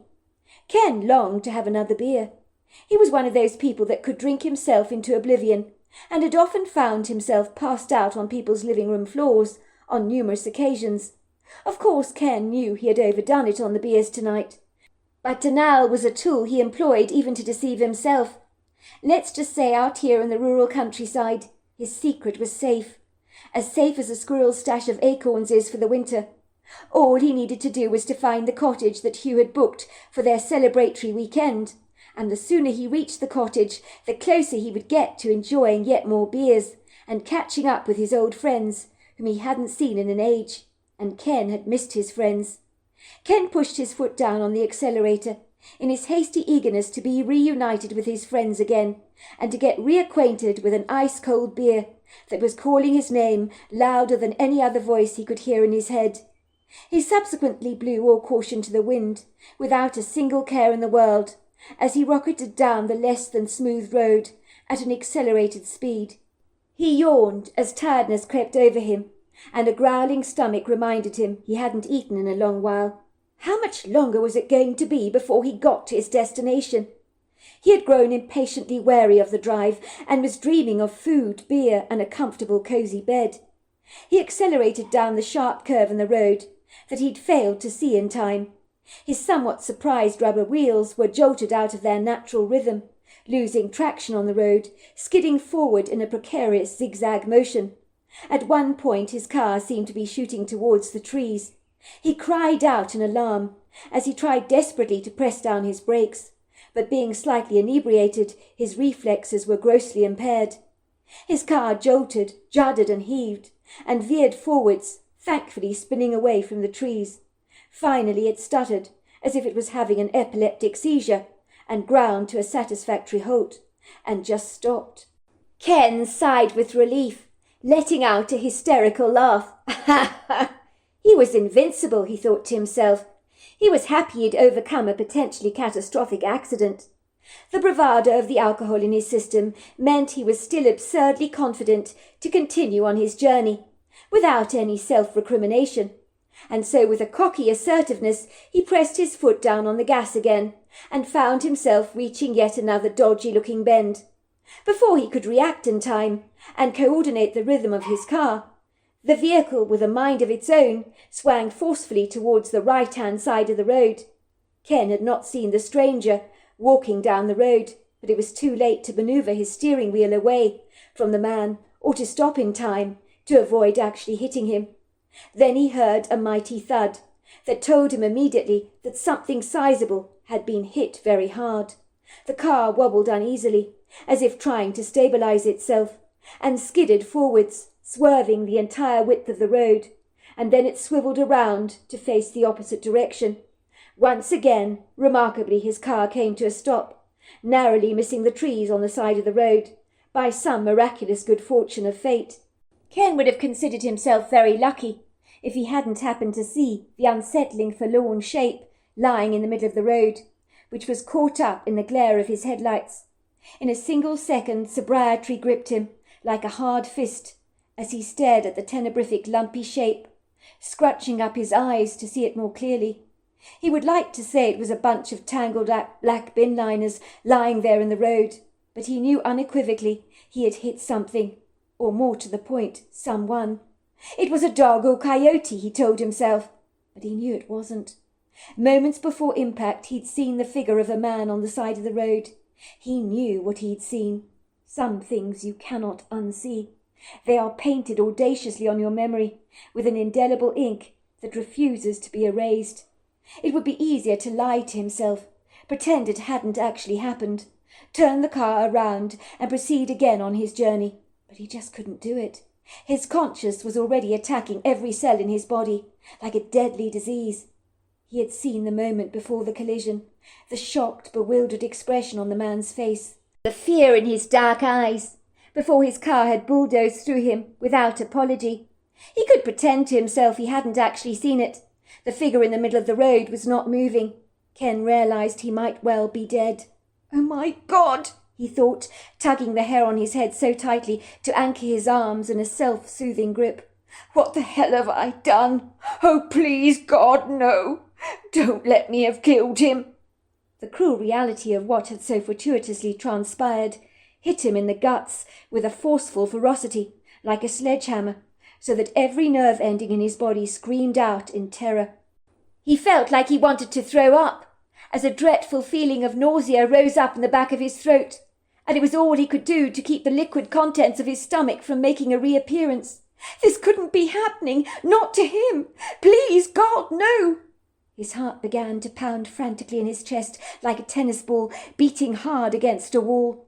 He knew what he had to do, and with trembling fingers he unlatched his safety belt and reluctantly tumbled out of the SUV, like a rolling drunk, easing himself back onto his feet, as he fell back awkwardly onto the road like a sack of very ungainly potatoes. It would seem the booze had really affected his coordination, as he staggered back very uncomfortably onto his feet, like an old man with limited mobility. He cautiously moved a little closer towards a dishevelled, motionless figure, lying in the road like a bundle of disregarded rags. He was frightened about what he would invariably see, but he sighed with huge relief when he observed the body was twitching. This was a good sign. The man must still be alive. He could taste the sweet flavour of hope on his tongue. The man would be fine, he assured himself.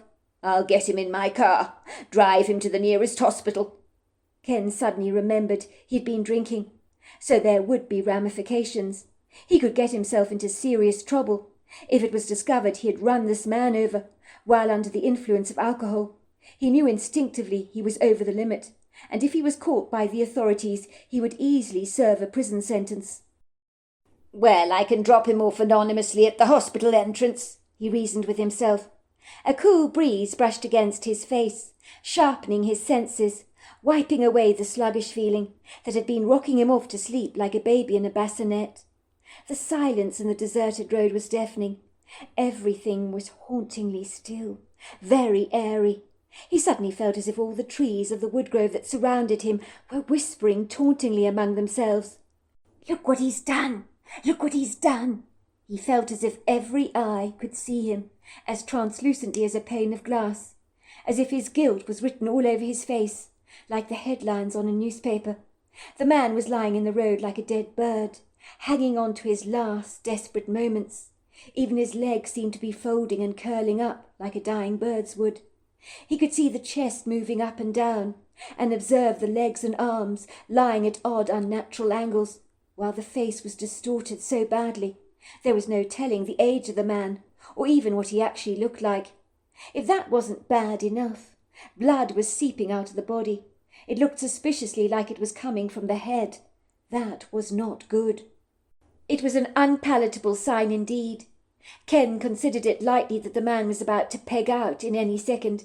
It was all too late to save him. What would be the point in taking responsibility for this accident? It would invariably mean not only one life would be ruined, but two, and that would be a dreadful nonsensical waste. It would be madness. If the man was beyond help, then he may as well continue on his way with his journey and get the hell out of here, as there was not much more he could do for the man. To Ken's horror, the stranger's eyes popped open wide. Then there was a gurgling sound that came from the back of his throat. He cried out, "Please, please, help me, help me." That was what Ken thought he was saying. Ken's high-pitched voice betrayed his angst. "You're going to be fine," Ken said, leaning over the man on bended knees. "I'll get you to the hospital, I promise." The man choked on his blood. There was a gurgling sound from the back of his throat. He slumped back onto the road. Ken was freaking out. He grabbed his hair again. "Shit, shit, shit," he said. "This can't be happening. It just can't." For a moment he was tempted to get into his SUV and hightail it out of there as fast as he could.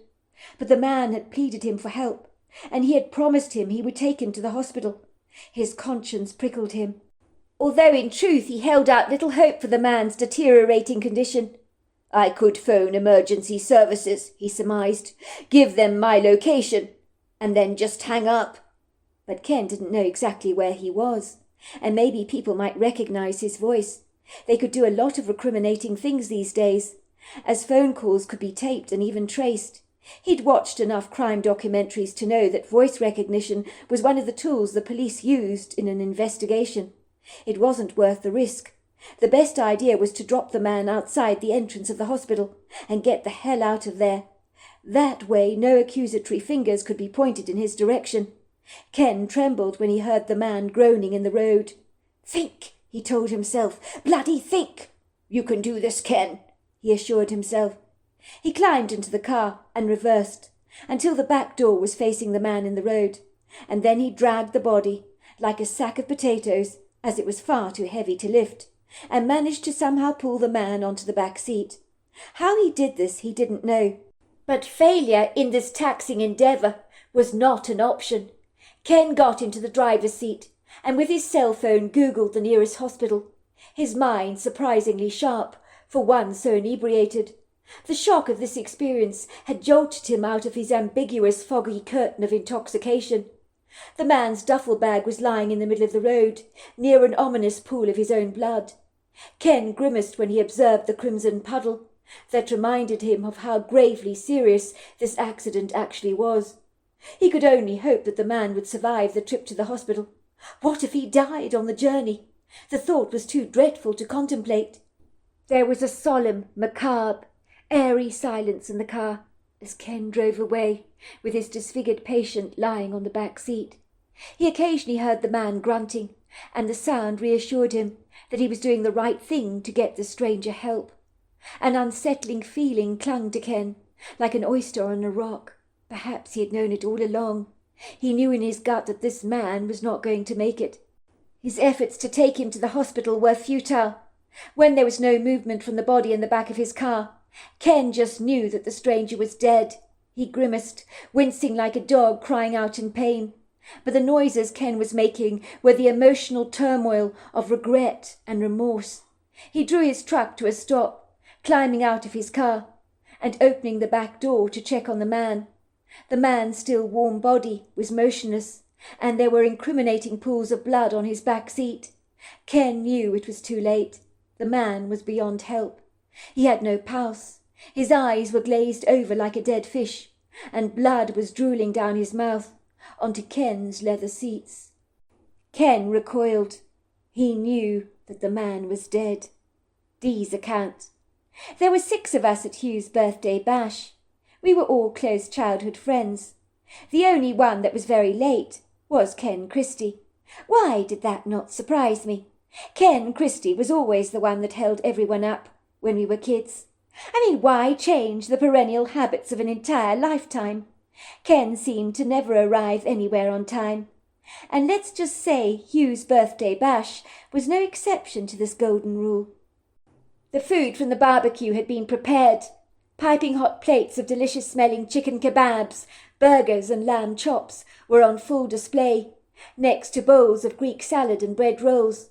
I was famished, so were my friends. "Look, Hugh, we're half-starved. You know what Ken is like. He's notorious for being late. I think we should eat without him."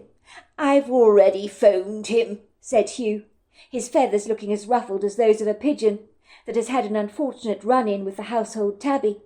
Hugh hated it when things didn't go according to plan. "He told me he would be here 20 minutes ago. So where the hell is he?" I raised a scathing eyebrow.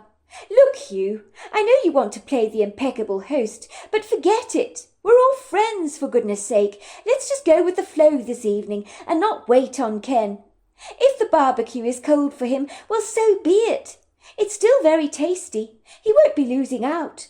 Cold barbecue can be delicious." Hugh looked heartily relieved by my suggestion. "You're absolutely right, Dee. You were always the one who was practical and sagaciously wise with it.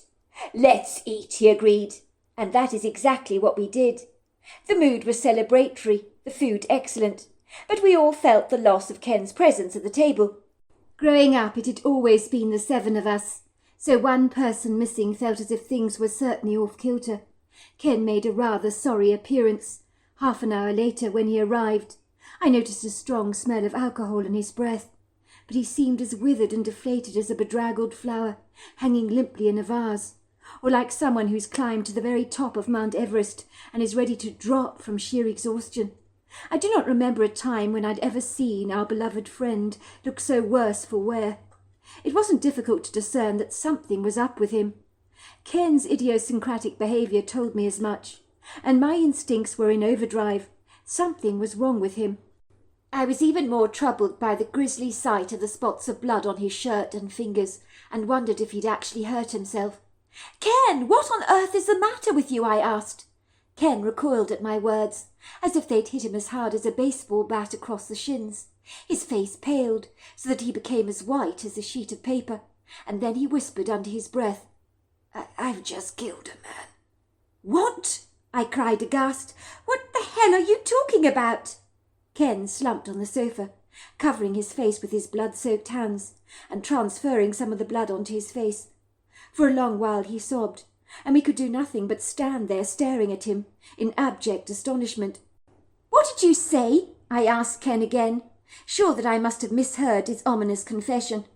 Ken choked through his tears, as his words spattered out of his mouth, like reluctant oil droplets being heated on a gas hob. "On the road. I ran a man over." We didn't get much more out of Ken, who was caught up in the bubble of his remorse and regret. It seemed like his mind was trying hard not to focus on the gravity of what he'd done. Perhaps it was his delayed shock response, when you try to zone out of your reality. "Where did this happen?" we asked. "Where is the man's body? Is he all right? Where is he?" "In the back of my truck," said Ken, sobbing. "He's dead." We all stared at each other in horror. My first thought was we must call the police at once, but Hugh was not keen on this idea, not given the mortifying consequences of what Ken had told us he'd actually done. "Dee," he insisted, "look at Ken. He's as drunk as a skunk. He's run over a man tonight in the middle of the road, accidentally killing him. My mother had a friend who was caught drink driving.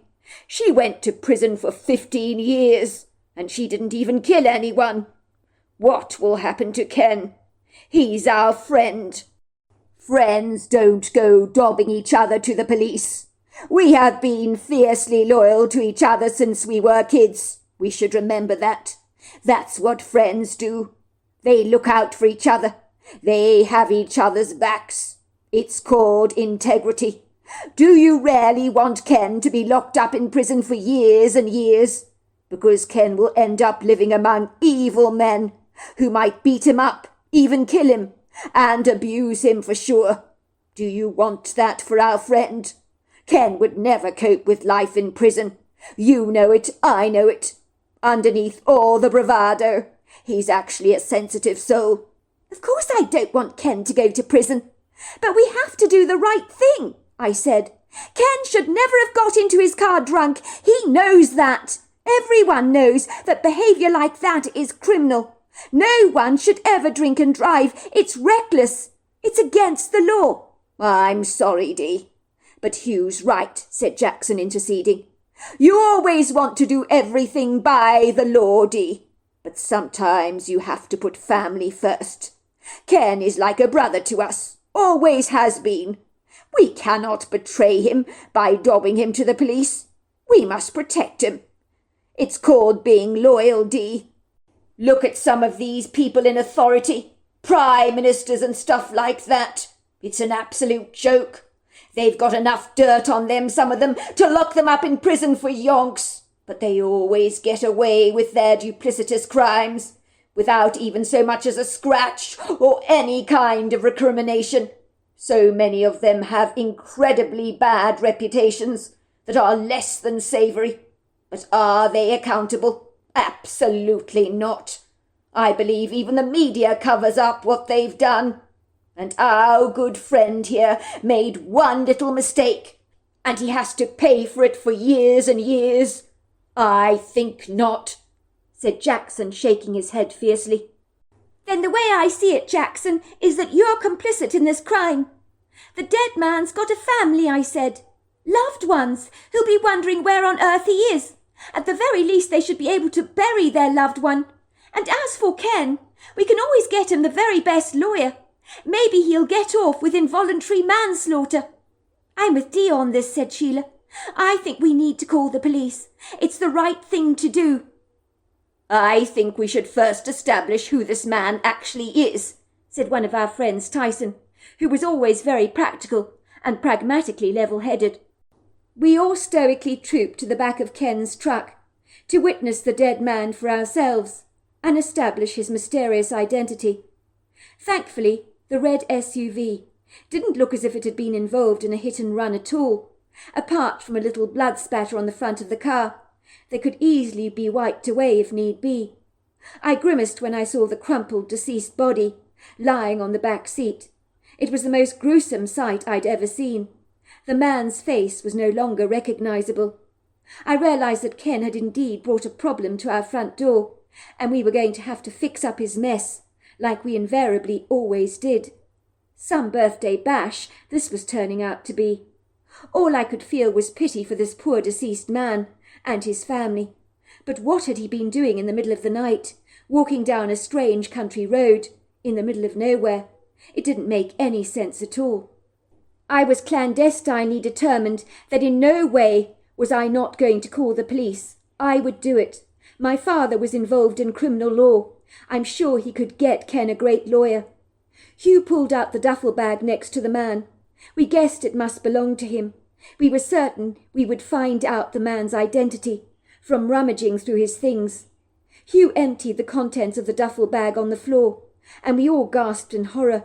What we saw changed absolutely everything, and now we did not feel remotely sorry for the deceased man lying in the back of Ken's car. In the bag was bundles of money, tied up together in neat elastic bands, and at a guess it looked like over $80,000 in cash notes. There was a very sharp knife covered in blood, and a Freddy Krueger mask.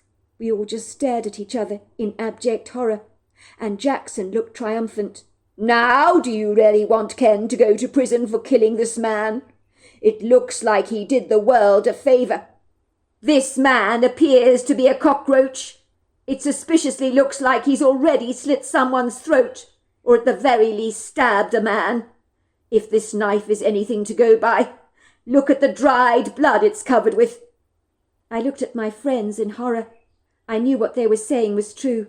It was likely that the dead man in the back of the car had caused someone grievous bodily harm, or even death. Did men like this deserve even to live among us? If he had harmed someone, then he was evil, and there was no way that Ken should be locked up in prison for years and years for a man like this. Even so, I felt wretched for the man's poor family. Someone out there must care for him surely, despite what he had done. Me and my friends stared at each other blankly, not knowing what we should do. There was no identification to be found in the duffel bag. "Well, he may be carrying something on his person," Hugh suggested. "In a back pocket, perhaps." We all squirmed with revulsion at the idea of fumbling around a dead corpse to look for any identification, but we didn't have much choice in the matter. We needed to find out who this nameless man actually was. I was certain he must have a criminal record. All 6 of us gathered around the truck, as Hugh and Jackson wrestled to feel around in the dead man's pockets to see if they could find any ID. Ken was on the sofa completely passed out from exhaustion, oblivious to all that was going on behind his back. I felt as if I'd been bulldozed into a movie, into the heart of an Agatha Christie novel, as everything that transpired felt so surreal. Jackson rolled the dead body over onto its back. The body was heavy. It was a dead weight. It was Hugh who pulled out a wallet from the man's pocket. He opened up the wallet, and we discovered the man's identification. His photograph certainly did not do him any favours. Put it this way, if I saw that man walking down the street, I would have almost certainly crossed over to the other side to escape him. He looked like a thug, someone whom if you provoked the wrong way would ultimately wreak his revenge by hiding out in the dark shadows to pounce on you unaware and leave you dying in a gutter from a nasty slit to the throat. Even the dead eyes staring back at us in the photograph looked like the man didn't even own a soul. Sheila studied the photograph curiously. The man we discovered was called Rebel. "He's a villain," she said. "Look at his eyes. They have no compassion in them. If you ask me, it was not Ken who ran him down tonight on the road. It was karma that finally caught up with him. He was living on borrowed time, I promise you that. Ken was being used as an instrument of that karma that was out to actually get him." I could not help feeling that Sheila was absolutely right. My self-righteous views about going to the police were dissipating as fast as steam from a kettle, especially after what we were to learn later, when Hugh had done some research online and was able to reveal to us who the mystery dead man was, lying in the back of Ken's car. His name was Rebel Walter Riley. Let's just say he wasn't the salt of the earth. "He is definitely one of life's cockroaches, let's just say. He's been in prison on numerous occasions for assault with a deadly weapon. He is at large at the moment, wanted by the police, suspected in a series of robberies involving elderly women, where he's absconded with their life savings and stabbed them. Some of them have died, I believe. So he's a person of great interest in regards to several murders. His fingerprints were found on the scenes of these murders. He's an evil bastard. That's what he is. My guess is he's been living out here in the middle of nowhere to hide away from the police. I suspect when Ken ran him over, he was trying to find another spot to lie down low. Perhaps he uses the hours of darkness as his secret way of moving to another location, which may explain why he's carrying all that money with him." None of us felt remotely sorry for Rebel Walter Riley, lying deceased in the back of Ken's car, who in some states would be given the death penalty for what he'd done. I was a firm believer in the death penalty. The way I saw it was if you had a Turkish rug that was being eaten alive by moths, or experienced a ghastly outbreak of roaches in your kitchen, an infestation, so to speak. They needed to be exterminated to prevent further damage. How much of our hard-earned taxpayer dollars went to paying for the upkeep of evil men in our society, whose only contribution to humanity had been a miserable, insufferable one, where they had contributed exponentially to the evil in the world, which we could do well without. There was enough of that already going around, was there not? Ironing it out for a better world where our children could actually walk down the street safely made perfect sense to me. Furthermore, some of our loved ones have perished at the hands of men like rebel Walter Riley. Granted, there were of course innocent men, falsely accused of crimes they did not commit, and that was my only hesitancy in regards to the death penalty. "What are we going to do with Rebel's body?" Hugh asked. "Maybe we should take it back to where Ken ran it over," Sheila suggested. "I think we should bury it," said Jackson, "in a wood grove somewhere around here. We would never be seen. There isn't a living soul around here for many miles. It's not such a bad place to end up being buried in a woods.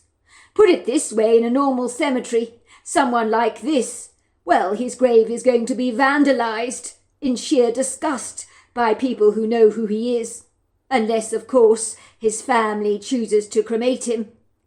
"What about the money in the duffel bag?" asked Jackson. "Do we bury it with him?" "It's ill-gotten gain," said Kevin. "I think we should divide it between the 7 of us." "No," I said. "This money probably belongs to a sweet old dear somewhere. Maybe this rebel killed her recently with that knife. You know what old people can be like. They often don't trust the banks. My great-grandmother was like that. Supposing a little old dear hid the money in her house and rebels slit her throat for it. If she's alive, we need to get this money back to her, and even if she isn't, to her next of kin. I'm quite sure we'll find a newspaper report about a robbery involving an old lady who was stabbed for her money."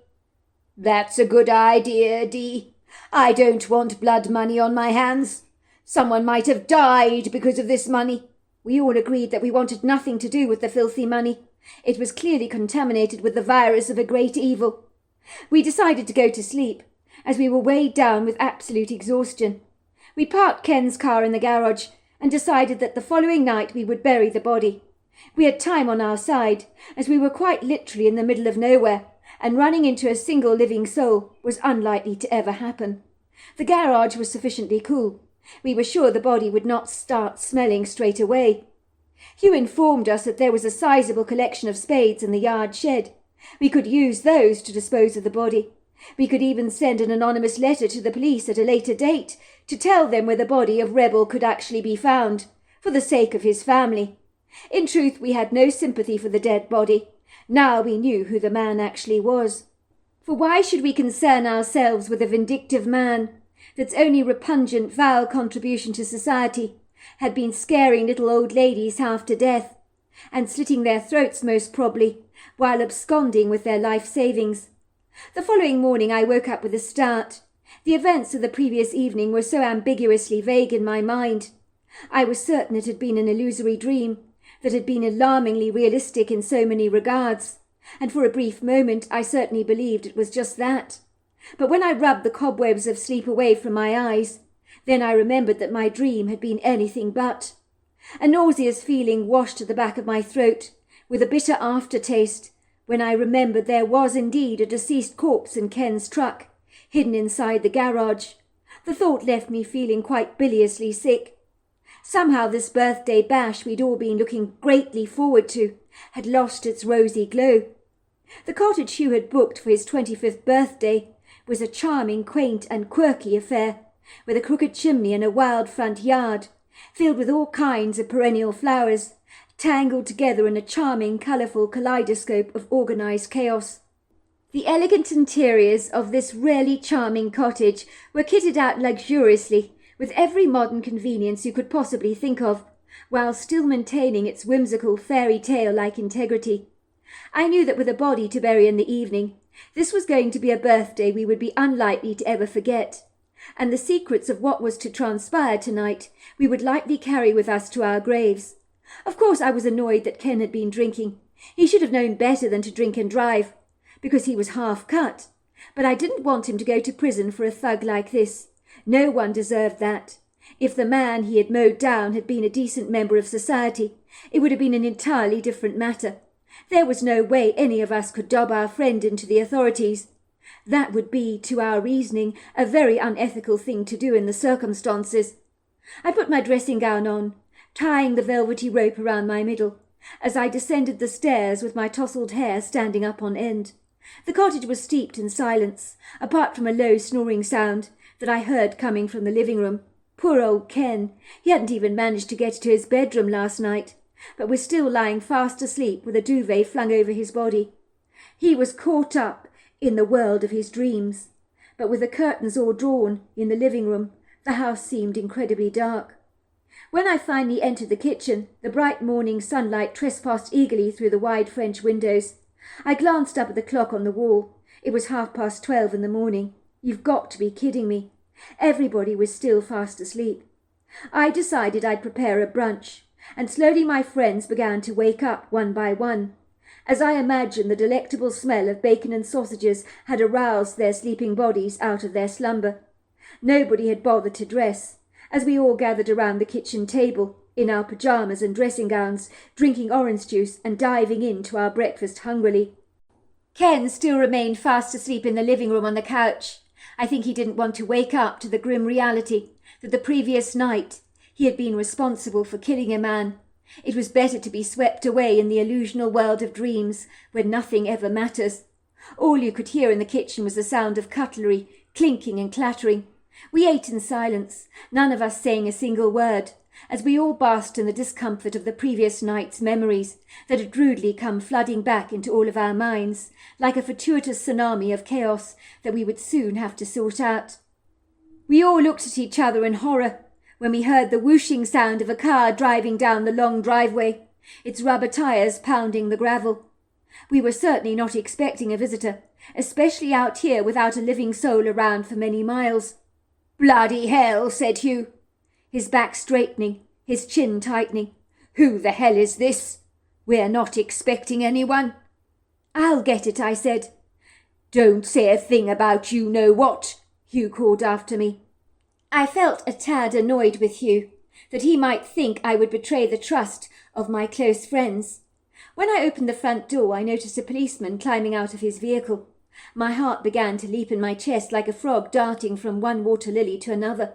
What was a policeman doing here, I wondered? Did he know we were hiding a dead body in the garage? Did he know what Ken had done? I tried not to tremble in my velvety slippers as the officer approached me with a large, warm, friendly smile on his face. He lifted his cowboy hat from his head and gave me a nod. "Sorry to disturb you, ma'am.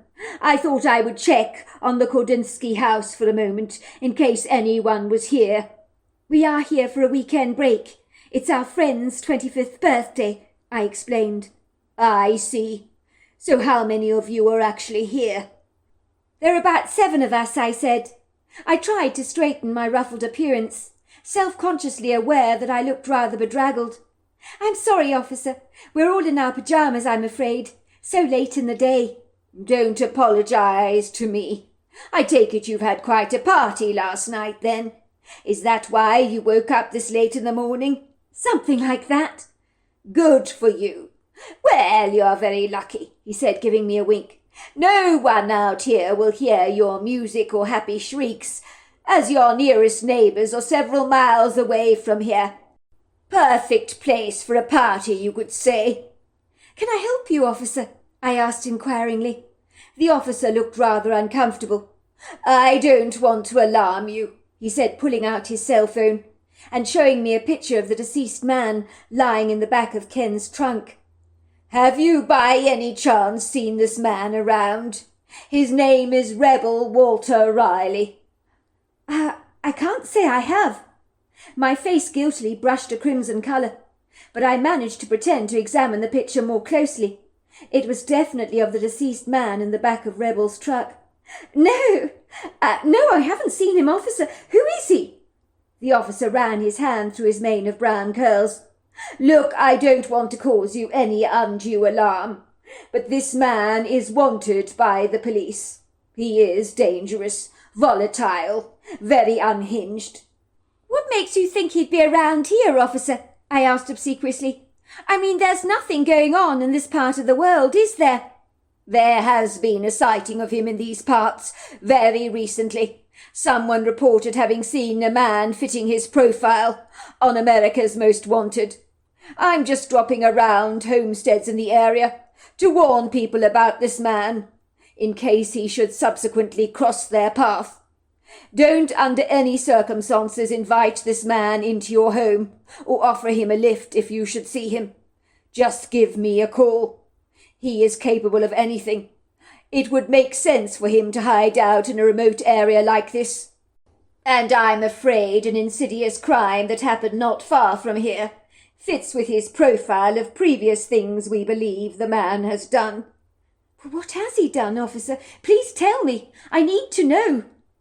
"I don't want to alarm you, ma'am, but there is an old lady who lives not too far from this location. Well, far enough, but as close as you can get in this part of the world.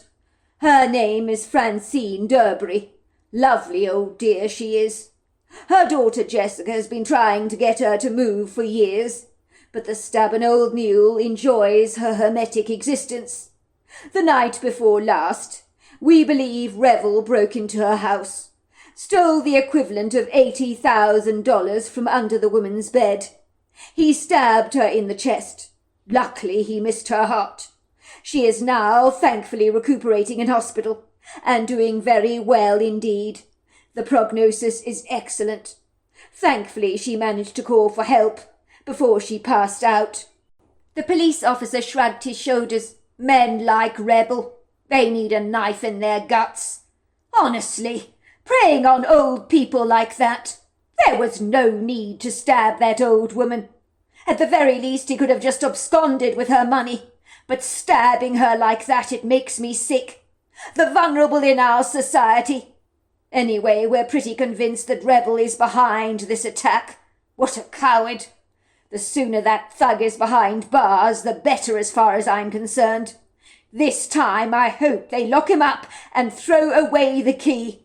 "That's dreadful, quite dreadful. Do you think the police will ever find him?" "Frankly, I hope he drops down dead first. There's way too much evil in this world of ours. Even his own family want nothing more to do with him. I've been informed he attacked his own mother once, left her in a pool of her own blood when he was 18 years old, but she refused to give him any money. That's why he stabbed her." "That's appalling." "Well, I just needed to warn you," said the officer. "Give us a call if you see a man fitting his description." "I will indeed, officer," I assured him. "My guess is that karma will eventually catch up with him." "Well, I hope you're right, miss," he said, lifting up his cowboy hat and giving me a friendly nod. I watched him as he got back into his police vehicle and drove away. In truth, I wondered how he would have reacted if I'd shown him Rebel's deceased body. He'd have probably been as pleased as Punch, but that would mean Ken would be in the firing line, along with the rest of us for being complicit in covering up this accident. "What was all that about?" my friends asked me when I returned to the kitchen. "It was the police," I told them. "Someone saw Rebel's profile on America's Most Wanted. They swore they'd seen him in these parts. The officer was warning us that he's dangerous and to watch out for him. And get this, he tried to murder an old woman who doesn't live too far away from us. Well, several miles back, obviously. He stabbed her in the chest, narrowly missing her heart. It must have been her dried blood that we saw on the knife, and her money we found in the duffel bag.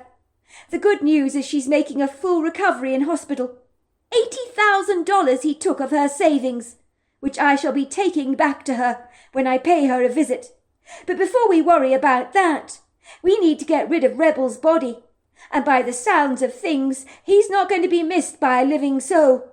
Not even his own mother, who he left for dead at 18 years old on her own bathroom floor. She refused to give him any money. That's why he stabbed her. Even though she wanted nothing to do with him, she refused to file charges against him, given he was her son. More's the pity, if you ask me. He should have been locked up for good a long time ago, and then none of this stuff would have happened." The night of the burial, Hugh's account. I'd been looking so forward to my 25th birthday bash. And then this had to happen, to throw a spanner in the works. Even when I'd booked the cottage for my birthday weekend, I had a funny, inauspicious feeling that things would go badly wrong. When Ken was running late for the barbecue dinner, I had prepared on Friday night. A sense of foreboding curled up in my stomach, like a snake in a bathtub. I just knew that something was off. The truth is, if anyone was going to let us down, I would put my money on the fact that it would be Ken. Growing up, Ken was always the one landing us into a heap of trouble. The one who accidentally threw the ball into the neighbour's window, shattering the glass and narrowly missing the cat lying on the sofa. The one who mistook Mrs. Dwendaline's store cupboard for a toilet and peed in a bowl of her marinating salmon, which he mistook for an open toilet, which caused her no end of grievous upset. So in the end she had to give the salmon to her dogs, who didn't mind at all that it had been peed on. So if anyone was going to knock someone over on the road, my money would almost certainly have been on Ken. That is, if I was a betting man. When someone you care about has done something bad, it's a natural human instinct to protect them. But sometimes it might be in their best interest to face the consequences of what they've done. Ken had always been a likeable dude, without a nasty bone in his body. So it was most unfortunate that he had killed someone on the road like this.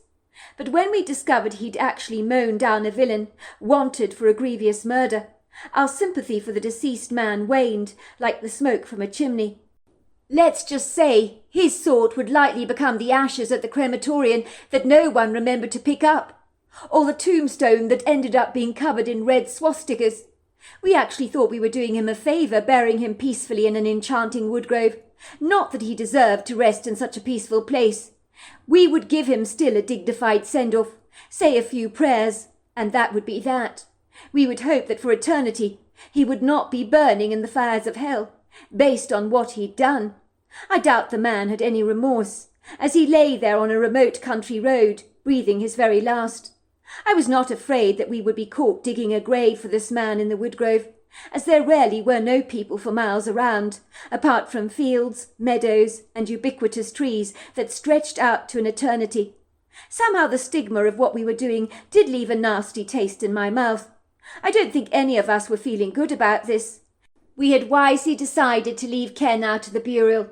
He was so traumatized by what he'd done that I was worried he was becoming suicidal. We were in fear he would do something to himself.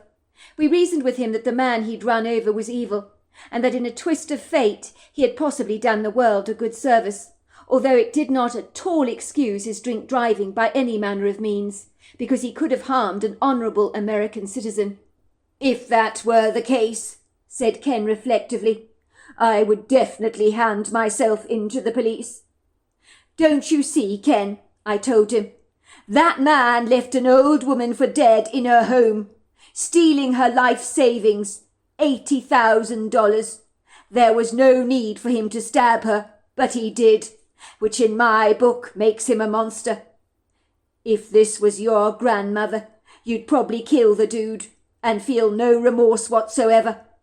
Our words seemed to comfort Ken, but he told us, "I promise you, I'm never going to drink again." I thought that was the shock talking at the time, but I kid you not, Ken went completely cold turkey and never touched a drop of alcohol ever again. I asked him once how he'd given it up. "I just have to remember what I did on that country road," he told me, "and I associate it with the taste of that beer, and drinking it has become completely repugnant to me." We left Ken at the cottage, and the 6 of us piled into my 4-wheel drive. It was a bit of a tight squeeze, I have to admit, but the more hands on deck this evening, the better. We were not worried about being seen, as it was unlikely we'd see a human for many miles. We placed the dead body on a plastic canvas in the back of my trunk over piles and piles of newspaper. We had also made sure that Ken's car had been thoroughly cleaned, so no drops of blood could ever be detected. We put 4 large spades in the back of the trunk. There was an open woodland trail, not too far from the property, which seemed like an excellent place for us to bury the body. We managed to park my SUV in an obscure place, so it was well hidden from the road. But such savvy precautions were most likely unnecessary, but you could never be too careful. Of course, I didn't feel good about burying a body in the woods like this, so that the bones might never be recovered. But we had a plan, so that should the authorities ever need to dig up the body of Rebel, we would lead them straight to the location. We would wait an entire year and then send the police anonymous note, claiming that Rebel had been killed accidentally, and giving them the direct location of the body, that we would bury under a tree covered in yellow bandages so that it would be easy for them to discover the place.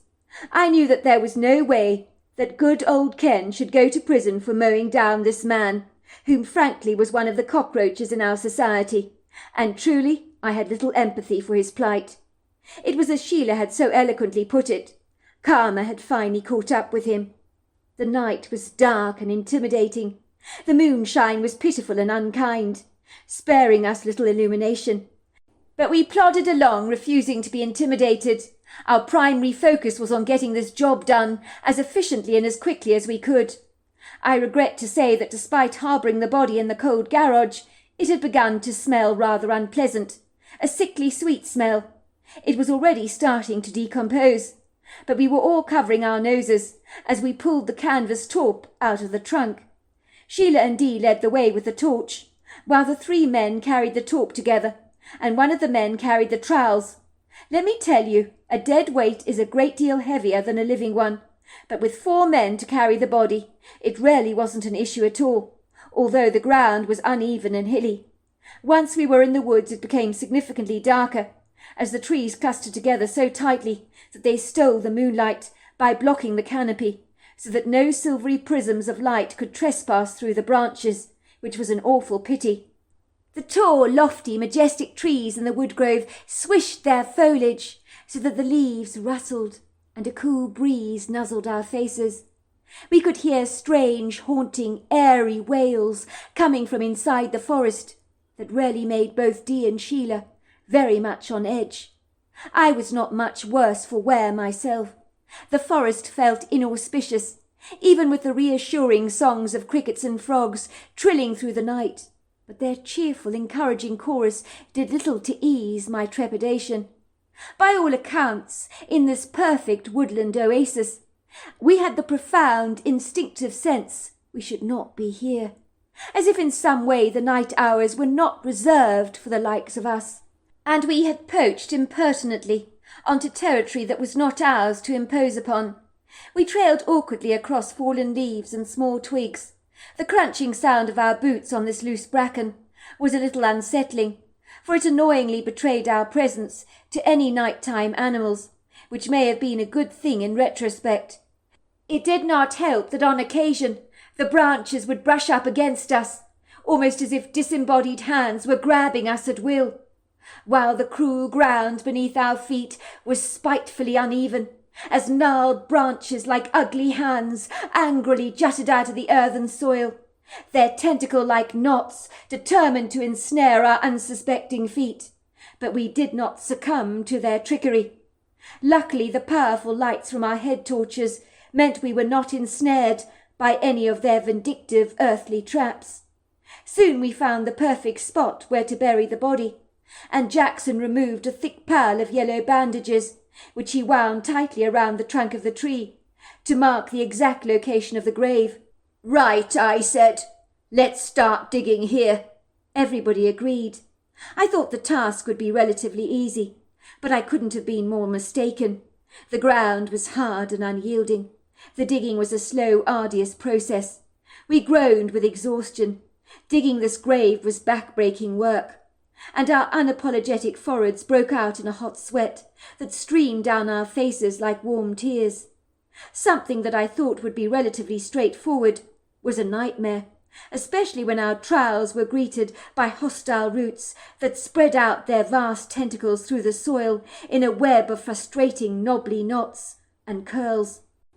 It was while we were digging I was overcome with the profound sense that something or someone was watching us.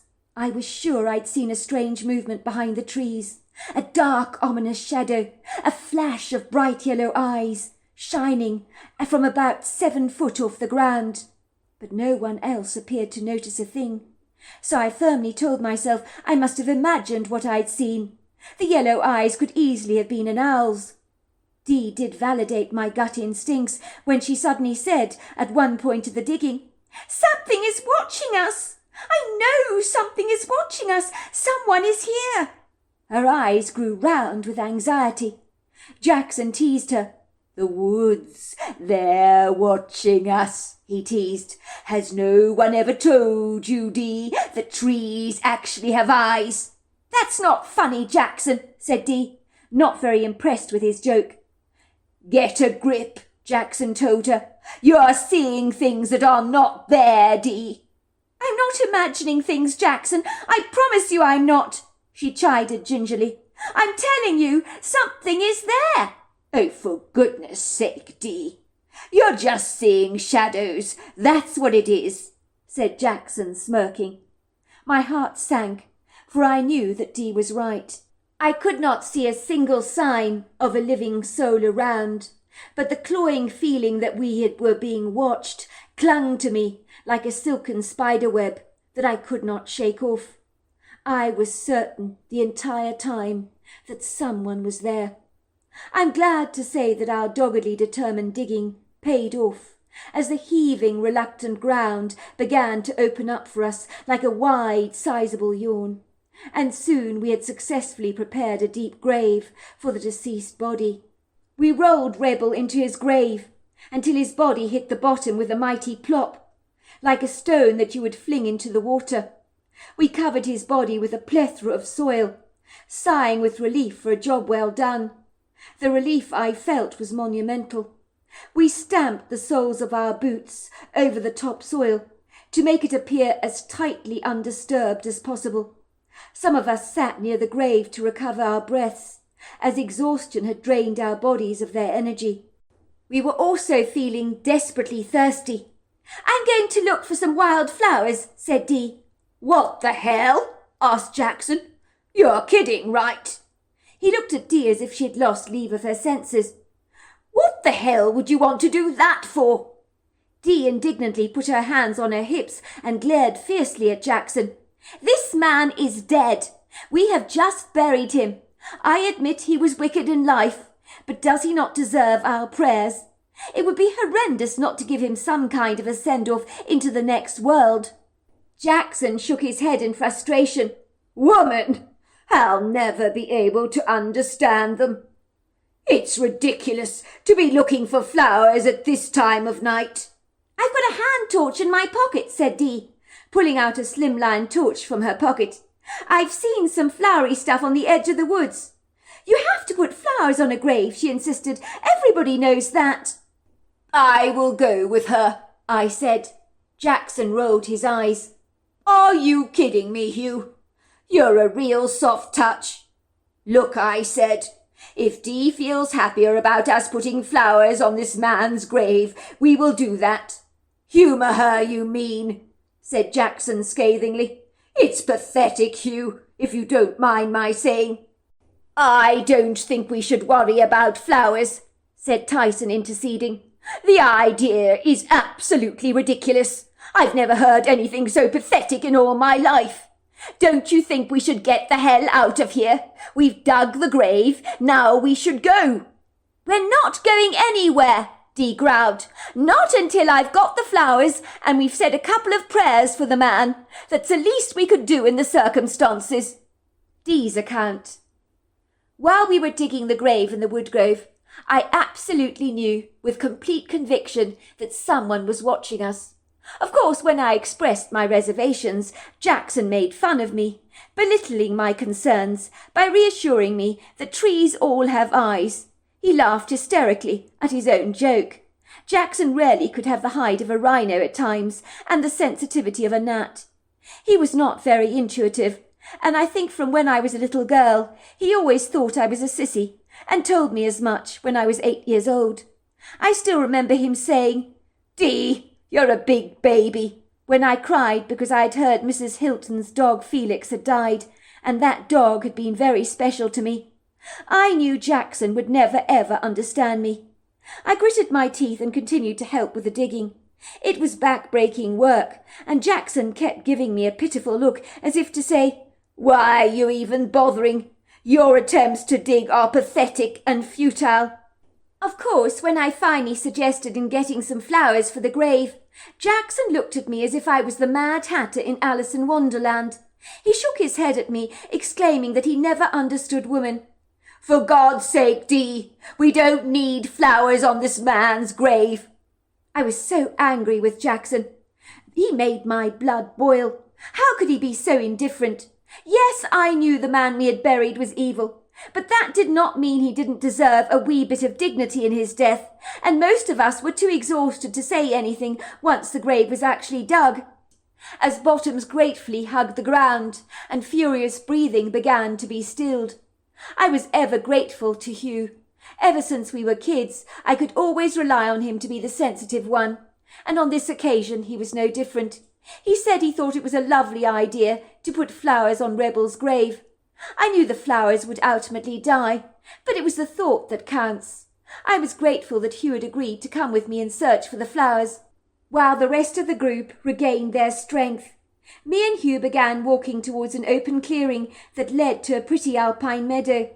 At night most of the flowers had closed their heads, but I didn't care about that. We needed some flowers to grace the grave, and Hugh helped me fumble around clumsily in the darkness for some flowers, and that was when we saw him. I knew he was young because he almost skipped towards us with a joyful ebullience, carrying in his hands huge handfuls of alpine flowers and handing them eagerly over to me. Hugh and I were staring bewildered at this creature. We realized at once he was a Bigfoot. I was shocked when the creature thrust the flowers into my hand. It was like he wanted me to be pleased. He wanted me to be happy. I was equally as confounded as I was completely touched by the kind gesture, that for a moment my tongue seemed to be tied up in knots, and I was unable to speak for a moment.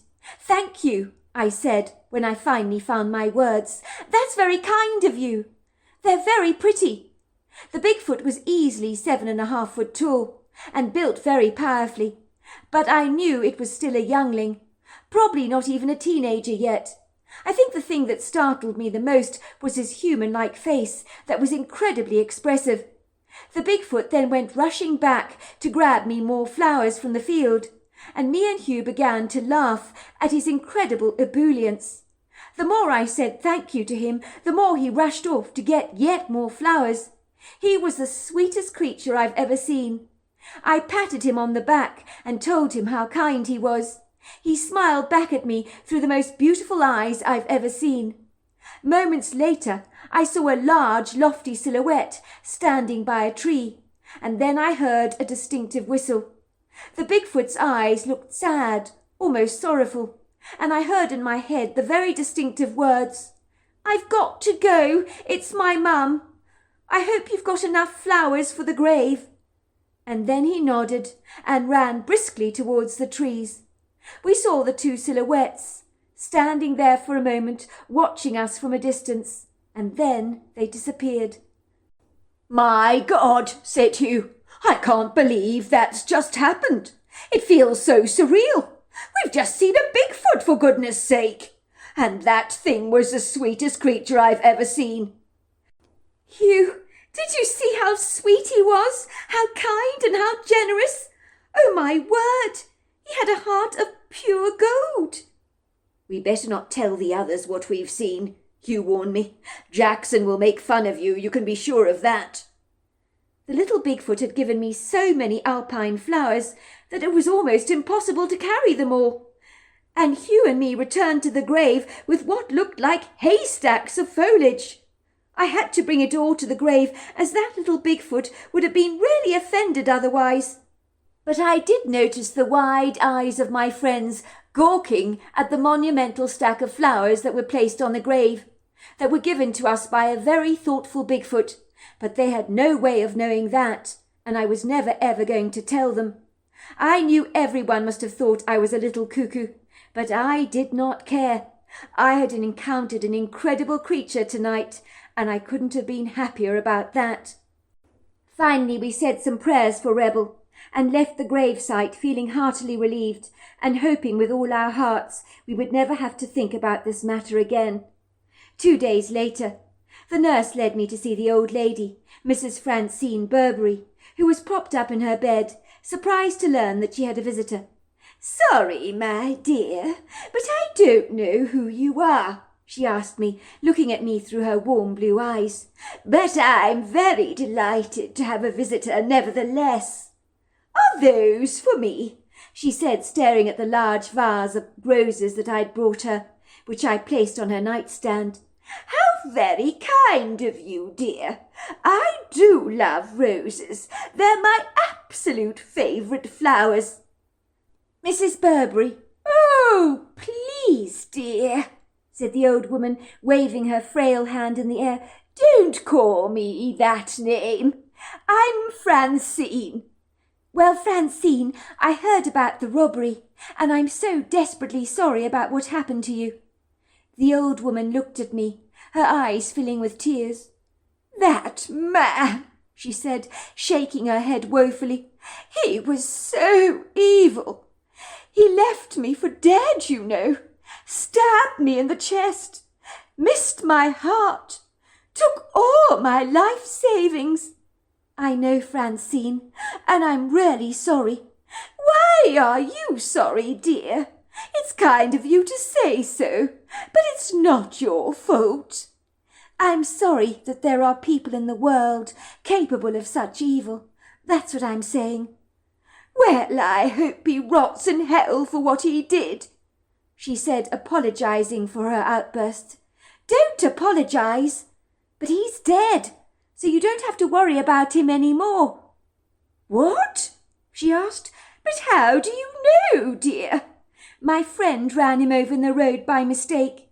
We didn't want him to get into trouble, so we secretly buried your attacker's body in the woods, but we found your money in his duffel bag, and I've got it here for you." "You've got my money?" she asked. "All of it." "All of it." "And you promise me that the monster is dead?" "I promise you," I said. "Well, please, keep my money for me, dear, won't you? Until I'm out of hospital. I couldn't bear for it to get stolen again." "Dear Lord, my prayers have been answered. I don't know how to thank you enough. I can hardly believe this. I'm so sorry, dear. I know it's horrible to say, but I'm so glad he's dead. I now know I can sleep safely at night." "Don't you worry. Your secret is safe with me. You tell your friend that he's given an old lady some comfort." To cut a long story short, I did learn that the police finally removed Rebel's body from the woods, and my prediction was absolutely right. When his body was cremated, his mother never ever came to pick up his ashes, but someone had to volunteer to throw them in a pretty place for the man. In truth, it would probably have been better if he had remained undisturbed in the woods. I don't think that Ken was ever quite the same after running over Rebel in the road. He did go and confess his sins to a Catholic priest, I was told, who assured him it would be folly to go to the police. "It was an accident. You've already been incarcerated by your guilt, young man. If you ask me, the man got what he deserved. Do yourself a big favour and make the most of your life from now on. Don't let the man who took so much from others steal your joy. But make bloody sure you never drink and drive again. You were lucky. It was a bad man you killed." I think the priest's reassuring words brought Ken a measure of comfort, but he still struggles to forgive himself and is constantly telling people never to drink and drive. So there you are. That's my story. Dear Sarah and all your lovely listeners, my name is Cole and I'm from a North American rural town where I'd like to keep the details as vague and obscure as possible for the benefits of remaining anonymous. I'm now in my 80s, sporting a full head of white hair and a rather slender frame, as unfortunately the ageing process has withered away my very muscular physique that I boasted in my former younger years. Yet I'm exceedingly blessed to be vigorous and robust and in good sound health, with a very sharp mind and crystal clear memory. I grew up in a very rustic Arcadian rough and tumble wooden cabin with 3 sisters and 4 brothers, and life was exceedingly tough and demanding for us, as my family were exceptionally poor. We grew our own vegetables in the backyard, and my father was a keen fisherman and an excellent trapper, So we did manage to enjoy a varied diet, complemented by a few odds and ends from the local store, like rice, flour, sugar and beans. In those days the elders ate first, and the kids would eat the leftovers, as that is what it was like back then. Our cabin was very bucolic, primitive and peasant-like. We did not have running water or electricity for a long time, and the family shared 2 queen-size beds that my dad fortunately found at a dumpster that were in relatively good nick. I remember we pretty much wore the same clothes every day until we finally wore them out, and my mother had to buy new clothes at a thrift store for us. As a younger brother, I would share a single pair of shoes, as most of the time we'd run around the countryside in our bare feet. I think growing up I never appreciated how poor we actually were, because we didn't know any better at the time. We assumed that everybody else lived life as sparingly as we did. One thing I do remember was that life was good, because the natural world was our quintessential playground, and we were surrounded by dreamy forests, verdant hilly valleys, and as kids we loved it all. We would swim in the lake and play hide and seek in the woods. We would explore the caves and watch the wild animals. Whenever possible, we rescued orphaned animals like baby raccoons and fawns and nursed them back to health until they were strong enough to be released into the wild. It was something we all naturally did back then. From a very young age, I fancied myself becoming a sheriff one day, and I emphatically believed with a clad iron faith that this would invariably happen, and my dream would ultimately be realised. Fast forward to when I was 25, I had become a deputy sheriff in our local town, which was a huge deal for my family. I had managed to elevate my lifestyle considerably, leaving behind the financial struggles and woes of my early life. Even my parents managed to step up their standard of living, as my father procured a favourable job in the town, so things took a turn for the better, as far as my family was concerned. At that time I was very happily married to my wife Ruth, with 1 bun in the oven, or should I say kid on the way. I was working with the local sheriff, who had recently been suffering from heart palpitations, and so I began to handle the lion's share of the work, which included most of the call-outs we received from the locals in our area. One day a woman phoned me up frantically to tell me that she'd seen an ape-like humanoid sitting in her pond eating frogs, and she was absolutely terrified because she described the creature as huge. I quickly arrived at her home and was more than a little cynical, secretly wondering if she might have been inebriated, drunk and intoxicated from drinking way too much moonshine. Unfortunately, this was a predominant problem in our neck of the woods. "You don't believe me, do you, Sheriff?" she said, looking at me with round, scared eyes. "You think I've been drinking, don't you? But I know what I saw, and whatever it was colossal. It was covered with dark, flowing hair. It was terrifying." "Ma'am," I said, "I do have to ask you, have you been drinking or taking any hallucinatory drugs?" "I told you I haven't been drinking. I haven't at all," she assured me. "Sheriff, I need you to believe me. I need you to trust me on this, because what if that monster comes back? It could harm me." I did detect the abashed woman was exceedingly rattled, so I knew I needed to take her seriously. But her preposterous, absurd claims seemed so farcical and implausible. I went through the ritualistic motions of taking her uncompelling account seriously. I proceeded to investigate the muddy area around her pond, and to my astonishment, I discovered a 20-inch footprint in the ground. For a second I stood still, hardly daring to believe what I was perceiving, as I knew that this was no bear footprint. I am familiar with bears. It was clear that the woman had seen something, and my countenance changed, and I was less dismissive of her outlandish claims, and more inclined to believe her strange report, however crazy it might seem. "If you see the creature again, give me a call at once," I told her, "and I'll be right over." The woman looked heartily relieved. "You believe me, Sheriff? I do believe you saw something. But what you saw, madam, I have no idea." "I'm glad to inform you that the mysterious critter never came back to her pond, I'm relieved to say, because that woman never called me out again. And believe me, if it had returned, she would have. One day I received another alarmed call. This time it was from a local, very distressed farmer called Bob, who claimed that his beloved wife Gemma had mysteriously gone missing after berry picking and was nowhere to be found. "Sheriff," he said, "she's vanished into thin air. I found her mixed basket of huckleberries and blackberries lying on the ground next to the bush. but she was nowhere to be seen. I know something quite terrible has happened to her. Maybe she was mauled by a mountain lion. I really believe the worst has happened. Calm down, I told him. I won't rest until we find her, and that's a promise. As you can imagine, we launched a full-scale search for poor Gemma, with many local volunteers helping in the hunt, but only her sweater was recovered. We discovered it was covered in what we believed at the time to be bloodstains, which meant everybody automatically assumed the worst. We all believed we were searching for a dead body. Later we determined that these were stains from berry juices. No one had any idea where on earth Gemma had gone. As you can imagine, Bob was so broken-hearted and devastated about the disappearance of his wife, always fearing the worst. After about 3 days, the missing farmer's wife suddenly returned to her farm, looking bedraggled and dirty, but no worse for wear. And she had quite a story to tell me, that she only ever shared with her husband and myself. No one else ever knew the true account of what actually happened to her over the course of those tumultuous 3 days that left everyone in the community on tender hooks, so to speak. So this was her story, in her own words, as she told it to me. Sheriff, for many weeks now, she told me, I felt as if something was watching me. I would be hanging out my washing on the line and would sense something was there, but I would see absolutely nothing.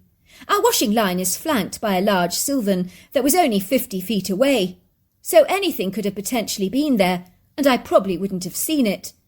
I thought I was going stark raving mad, because one day in my bedroom I could swear I'd seen a large face staring at me pressed against the glass pane. But that idea was implausible, as my window is at least 8 feet off the ground.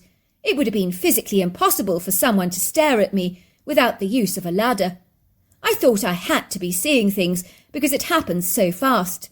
It's easy to believe your imagination is playing tricks on you when things happen at a very vast speed. It's rather like seeing a dark shadow in your peripheral vision, but when you turn around to look, nothing is there. So you believe that it was all a trick of the light or something. Did you tell your husband about these strange feelings of yours? No, of course not. Bob has a great deal to do around the farm. I hardly wanted to concern him with those erroneous claims that I couldn't even substantiate myself. You see, Sheriff, Bob and I are very practical, down-to-earth people that are not inclined to fanciful thinking of any kind. Go on, I said. I need to hear the story. Well, one day I told Bob I was going to do some berry picking, as I wanted to make a batch of homemade mixed berry jams, and there was an abundance of huckleberries and blackberries growing wild. I gathered my basket and proceeded along my way, and began to pick the berries, when suddenly I got the feeling that I was being watched. I looked up and saw this dark, shadowy figure lunging towards me, and at first I thought it was a bear. I was so stunned I couldn't even run away. I just froze to the spot like an ice statue. I do recall that my heart was pounding vigorously in my chest, rather like a heavy drum. I've never known fear like that, Sheriff. It completely paralysed and incapacitated me, and I had absolutely no ability to even cry out or scream for help. Believe me, I wanted to with all my heart and might, but even my tongue was tied. The big critter hauled me over his shoulders, rather like a sack of big potatoes, and ran through the sylvan, holding me down with his powerful arms and strong human-like hands. I really believed I was his next meal, and I was terrified. I saw my life flashing before me, Sheriff, and I began to cry. I promise you, this agile, graceful critter could run like the wind. I've never seen anything like it. He glided up this mountainous ridge with the agility of a mountain goat and the speed of a cheetah, without even bumping or jarring in any way. Before long I found myself being lowered onto the earthen floor of a large, very cool cave. The critter closed the mouth of the cave with a large boulder so that I couldn't escape. The earthen floor was covered in bear pelts and other animal skins, and there were farmers' bales of straw that had been made into long beds, covered in pelts. He beckoned for me to sit on one of those beds, which I did, and it was surprisingly comfortable. It was then that I realised I wasn't alone in that cave, and there was a female with her male youngling in the cave too. I could tell she was aggrieved and piqued to see me, and I sensed she was begrudgingly jealous, as if in some way she saw me as stiff competition for her. What did they look like? I asked. Well, the one that abducted me was Herculean in size. I believe he'd been spying on me for a long time. It must have been him that was looking at me through the window. He fully intended to abduct me. I'm sure of that. I think he was infatuated and smitten by me. I would say he was human-like with ape-like influences, in my opinion. He looked like a wild man, with human hazel-like hair that covered his body. He was exceedingly well built, and bigger than a grizzly bear, and wider than my front door. I know he must have been about 8 foot tall, with overlong arms so typical of primates, and very short, powerful, stocky legs, with human-like hands and feet. His head was shaped like a pyramid, and just sat on the shoulders, as there was no neck on him at all. For his species, I think he would have been regarded as quite handsome. And his face, what was that like? I asked. Well, they all had human-like leathery faces that were olive in their skin tone, but with furrowed brow ridges, flat noses and thin mouths, and deep-set brown eyes. When did you realise the critter didn't want to eat you? I asked. Well, he was gentle and kind towards me, and seemed very concerned about my comfort and well-being. I was astonished, Sheriff, because this creature prepared a fire in the middle of the cave, and he did it with such effortless ease in his hands, rubbing 2 pieces of wood together to create friction. Humans struggled to do that, but he didn't. I noted there were ventilation holes in the roof of the cave. The cave was cool, and the fire was warming. The critter cooked me some pieces of meat from a deer carcass, which he put on a wooden skewer and handed directly to me. I noted that they preferred to eat their meat raw, but he knew exactly how humans ate, and he catered for my very needs. And there was also a pitcher of water in the cave as well. He was intent on pleasing me in every way, and I could tell the fuss he was making over me was incredibly unsettling for the female, who looked like a woman who'd been ditched by her partner and wasn't happy about it at all.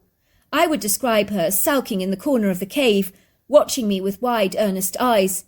She even tried to mimic my movements to get the male's attention, but he never noticed her at all.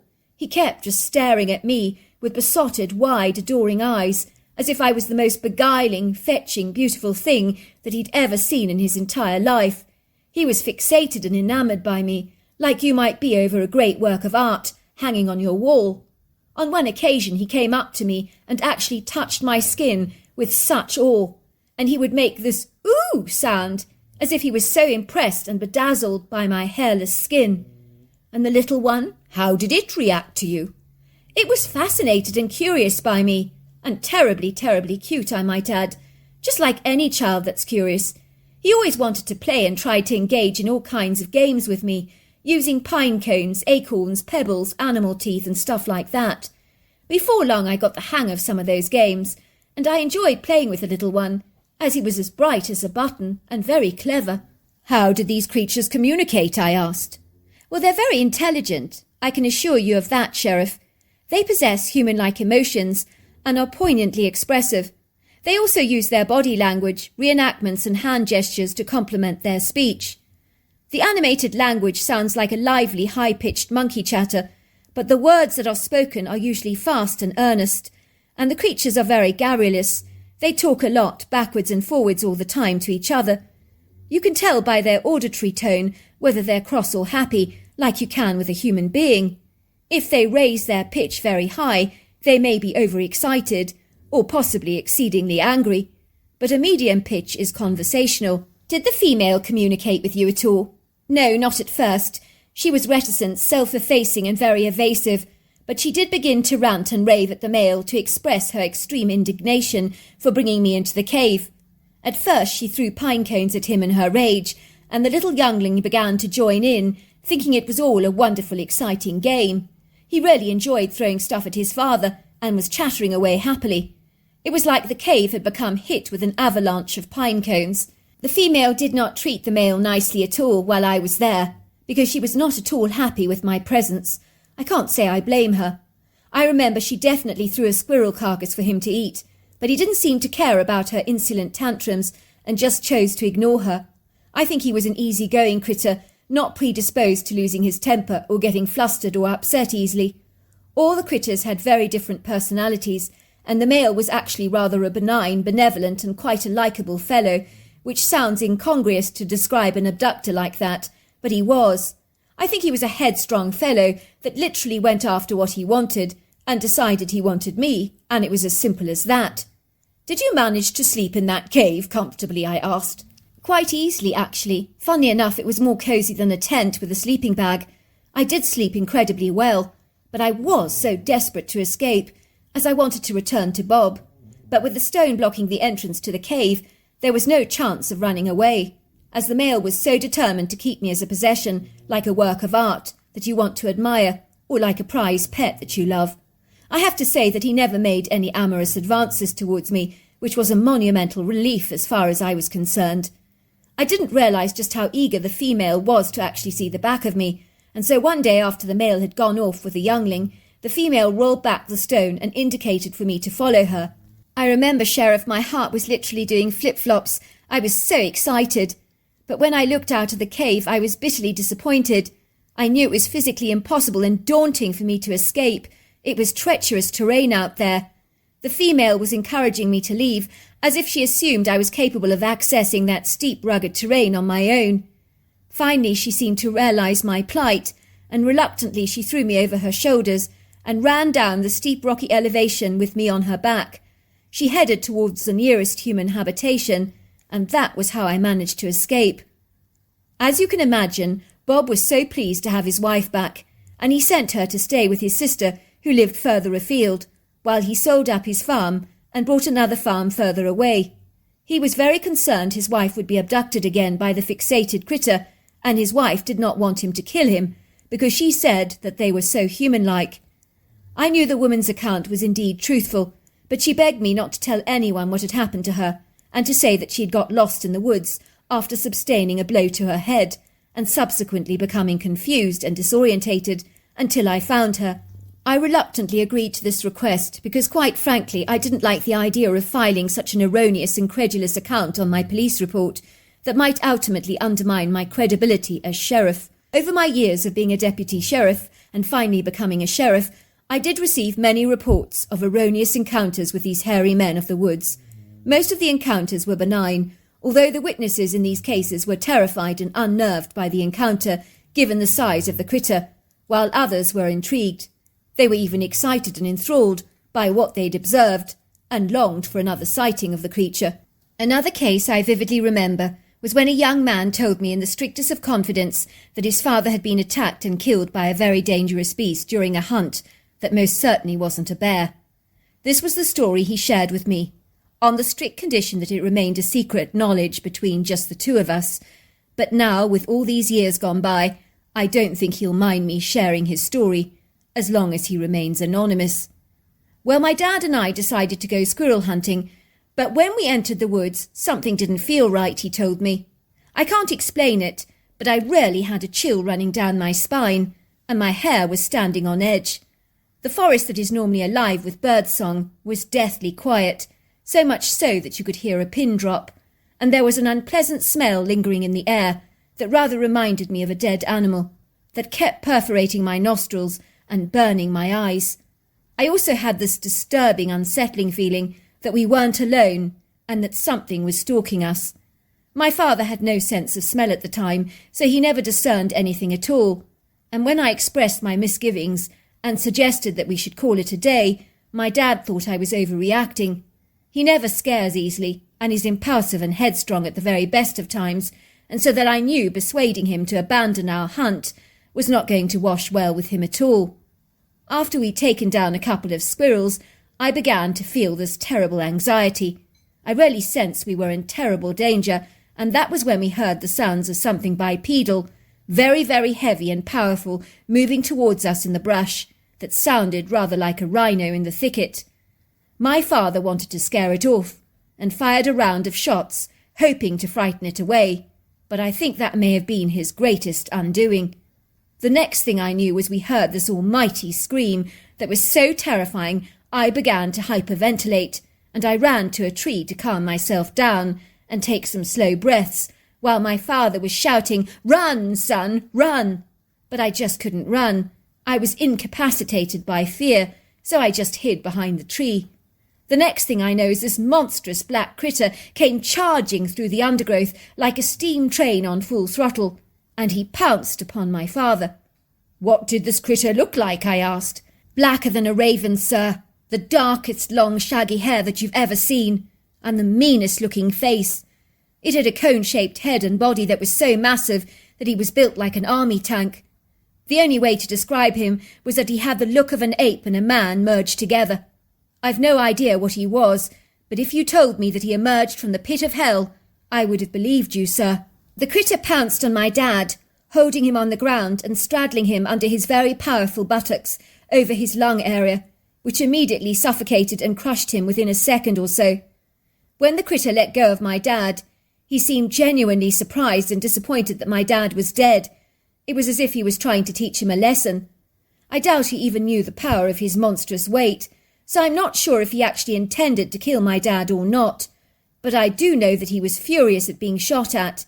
Things might have ended differently if my father hadn't challenged him in the way that he did by shooting at the critter. It was the worst thing he could have possibly done. So these were the strange stories that I have to share with you of unusual encounters the locals had in my area with the critter that I now know to be Bigfoot. So there you are. That's my story.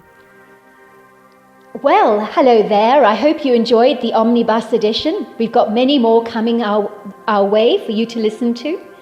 Sending you love wherever you are in the world, in North America, Canada, Kenya, wherever you may be. I send you lots and lots of love. Thank you for listening to my Omnibus, and I really do hope you enjoyed it, because that's the whole idea about it, is to give you some interesting stories to listen to. So until next time, goodbye and good night.